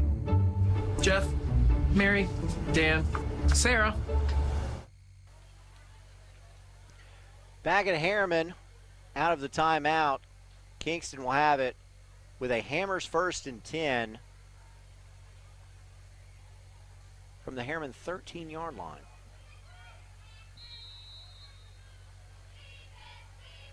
Got just under 5 minutes left to go in this one.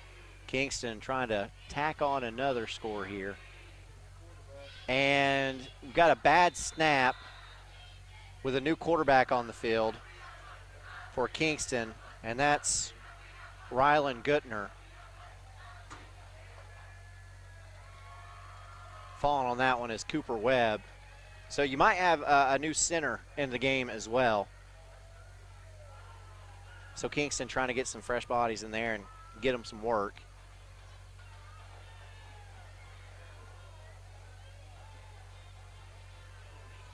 Wing T set now. Man in motion. Gets the handoff and gets it up to about the 15-yard line.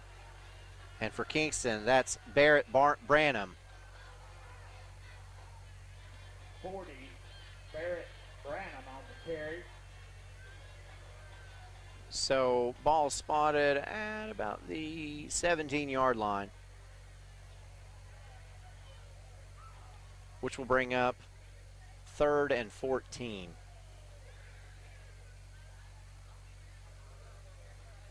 Kingston content to let the clock run.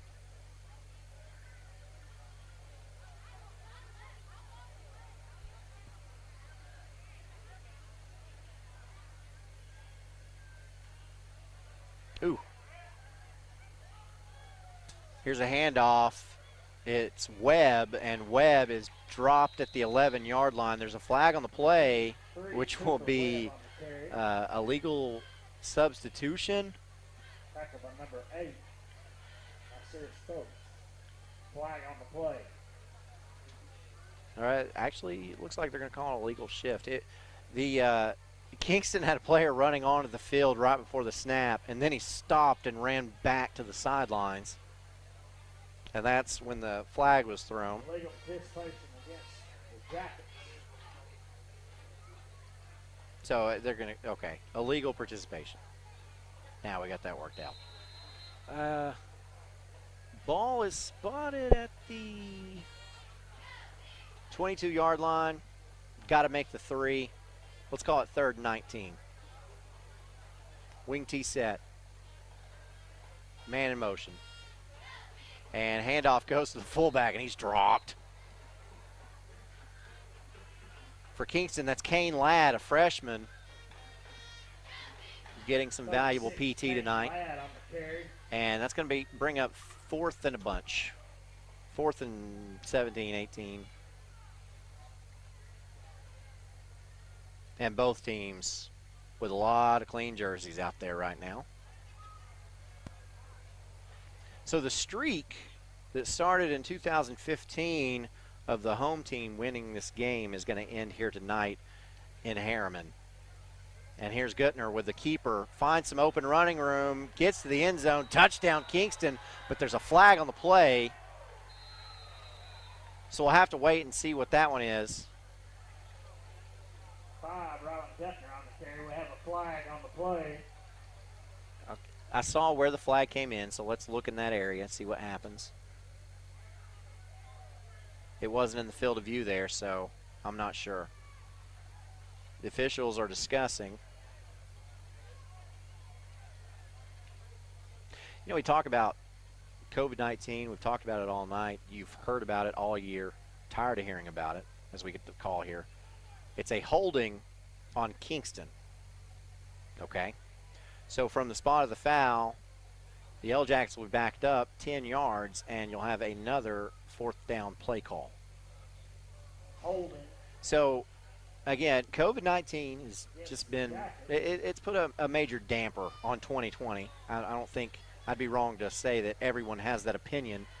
So the TSSAA started this season with 13% less officials this year than it did last year because officials are opting out because of the virus. So an official shortage got even worse. As here's Guttner, like the same play call and nearly the same result as the young quarterback is able to get to about the 1-yard line, and that is going to be enough for a Hammers 1st and goal. So it's a quarterback keeper. And yeah, he stopped at the 1. So if you're out there and you've ever wanted to be a football official, I think they want you. As the TSSAA has had to make a lot of tough decisions this year as well, canceling the state basketball tournaments and spring fling for the spring sports.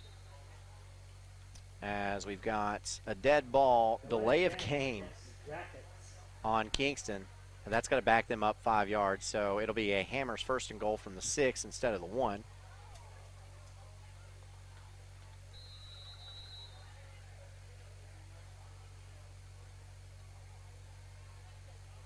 Anyway, the point is, a lot of challenges. Everybody's having to deal with it together. And we've got a knee, which tells me that Coach Brian Pankey probably knows that there's not much time left on the clock. So Kingston going to do the classy thing and run this thing out.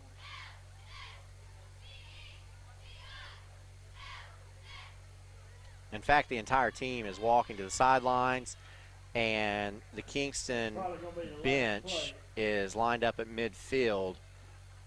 Harriman still has the defense on the field, so they must not have gotten the memo that this game is over. It's a final here at Harriman. The Blue Devils fall to Kingston 35-12 in this Roane County rivalry. Kingston has won 2 straight, and Coach Brian Pankey starts the season 1-0.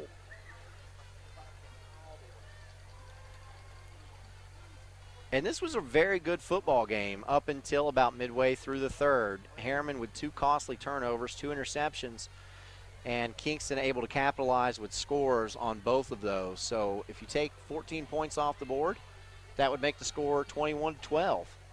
And so that's what the score was before those turnovers that Kingston capitalized on. So the final scoreboard won't indicate it, but Harriman played a very tough ball game tonight. And I think both teams, if you're a Kingston fan, I think if you're a Harriman fan, I think you got to be excited about the direction of your clubs tonight, as Kingston showed a lot of grit, a lot of talent, and so they've got a tough challenge ahead, facing a Class 3A region, which includes the likes of Alcoa and Harriman with their single A region. I think that Harriman will be able to be competitive all year long. So I'm satisfied. We've finally gotten to see some football, and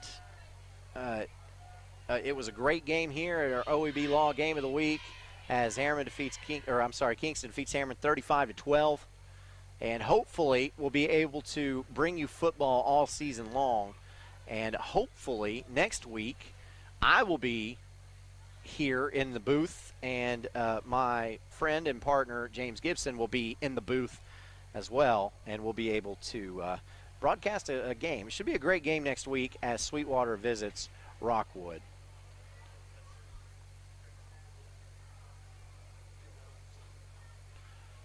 So now we invite you to stay tuned for our 5-Star Preps Friday night scoreboard show on Channel 12. Thanks for joining us. For all the crew here with BBB TV Channel 12, for OEB Law, I'm Aaron Harvey. Have a great night, folks. You won this year's chili cook-off. Our girls played in the softball finals last spring. You're not just another policyholder to us. We remember your name. Hi, Cheryl. He remembered my name. Because it's your name. That's simple human sense. Ask Griffin Insurance Agency in Kingston if auto owners make sense for you. Jeff, Mary, Dan, Sarah. At OEB, we're committed to helping people who get injured. With the outbreak of the coronavirus, we understand you might be afraid to leave your home to get legal help. We want you to know that at OEB, we can get you your help by just picking up the phone. We can take care of almost every aspect of your case electronically, so you don't have to leave your house. The future may feel uncertain, but we can get through it together. Injured? You still deserve justice. Call 546-1111. Call today. I gotta go shower. It's laundry night. Dishwasher needs to run. And the hot water wars. A Renai tankless water heater gives you an endless supply of hot water for everything you need to do. Feel the comforts of home with natural gas. Natural gas tankless water heaters cost almost 3 times less to operate annually than the electric models. Make the switch today. Renai, hot water for all. Hi, I'm Ray Varner, and we are East Tennessee's Ford dealership. We fish and play in these lakes, we explore in these woods, we experience the beauty and the thrill of the ride, and we provide quality pre-owned vehicles that fit your budget. Like a 2017 Jeep Grand Cherokee Trailhawk 4x4, 14,000 miles, 2017 Toyota Corolla, 2019 Ford Mustang Convertible EcoBoost Premium. At Ray Varner Ford, we bring family together while providing the attention you deserve, the care you need, and the team you trust. I am a Simplicity dealer. This business is my life, my career. If you need a new mower, I'll help you choose the model that will make your property look its very best, and even let you take a test drive. When it does need service, you can rely on my factory service training and genuine parts. Because I don't just sell products, I build relationships. I am a Simplicity dealer. SL Bowman & Sons, 524 North Front Street in Rockwood. Evans Mortuary has been serving the needs of families in and around Roane County since 1976. As established members of our hometown community, we understand the security of dealing with people you know you can trust. We build our reputation on this trust. The Evans family appreciates the confidence the community has expressed in us over the years and will constantly strive to earn that favor. Evans Mortuary, 805 North Gateway. The Harriman Utility Board is committed to providing safe and reliable natural gas service to our customers in Harriman and Roane County through the use of safe operational procedures with trained and knowledgeable personnel. An odorant is added to natural gas and maintained to a certain level so that in the event of a gas leak it can be easily detected. If you smell or suspect a natural gas leak, please call the Harriman Utility Board at 882-3242. We can be reached 24 hours a day, 7 days a week. Here is Helen Hammer. Thank you, Mr. Walker. A lot of years have passed since that TV ad. Hammer stores are still offering up-to-the-minute fashions for men and women, famous label outdoor wear and boots, area rugs, and exciting purchases, all at Hammer's famous low prices. Race on down!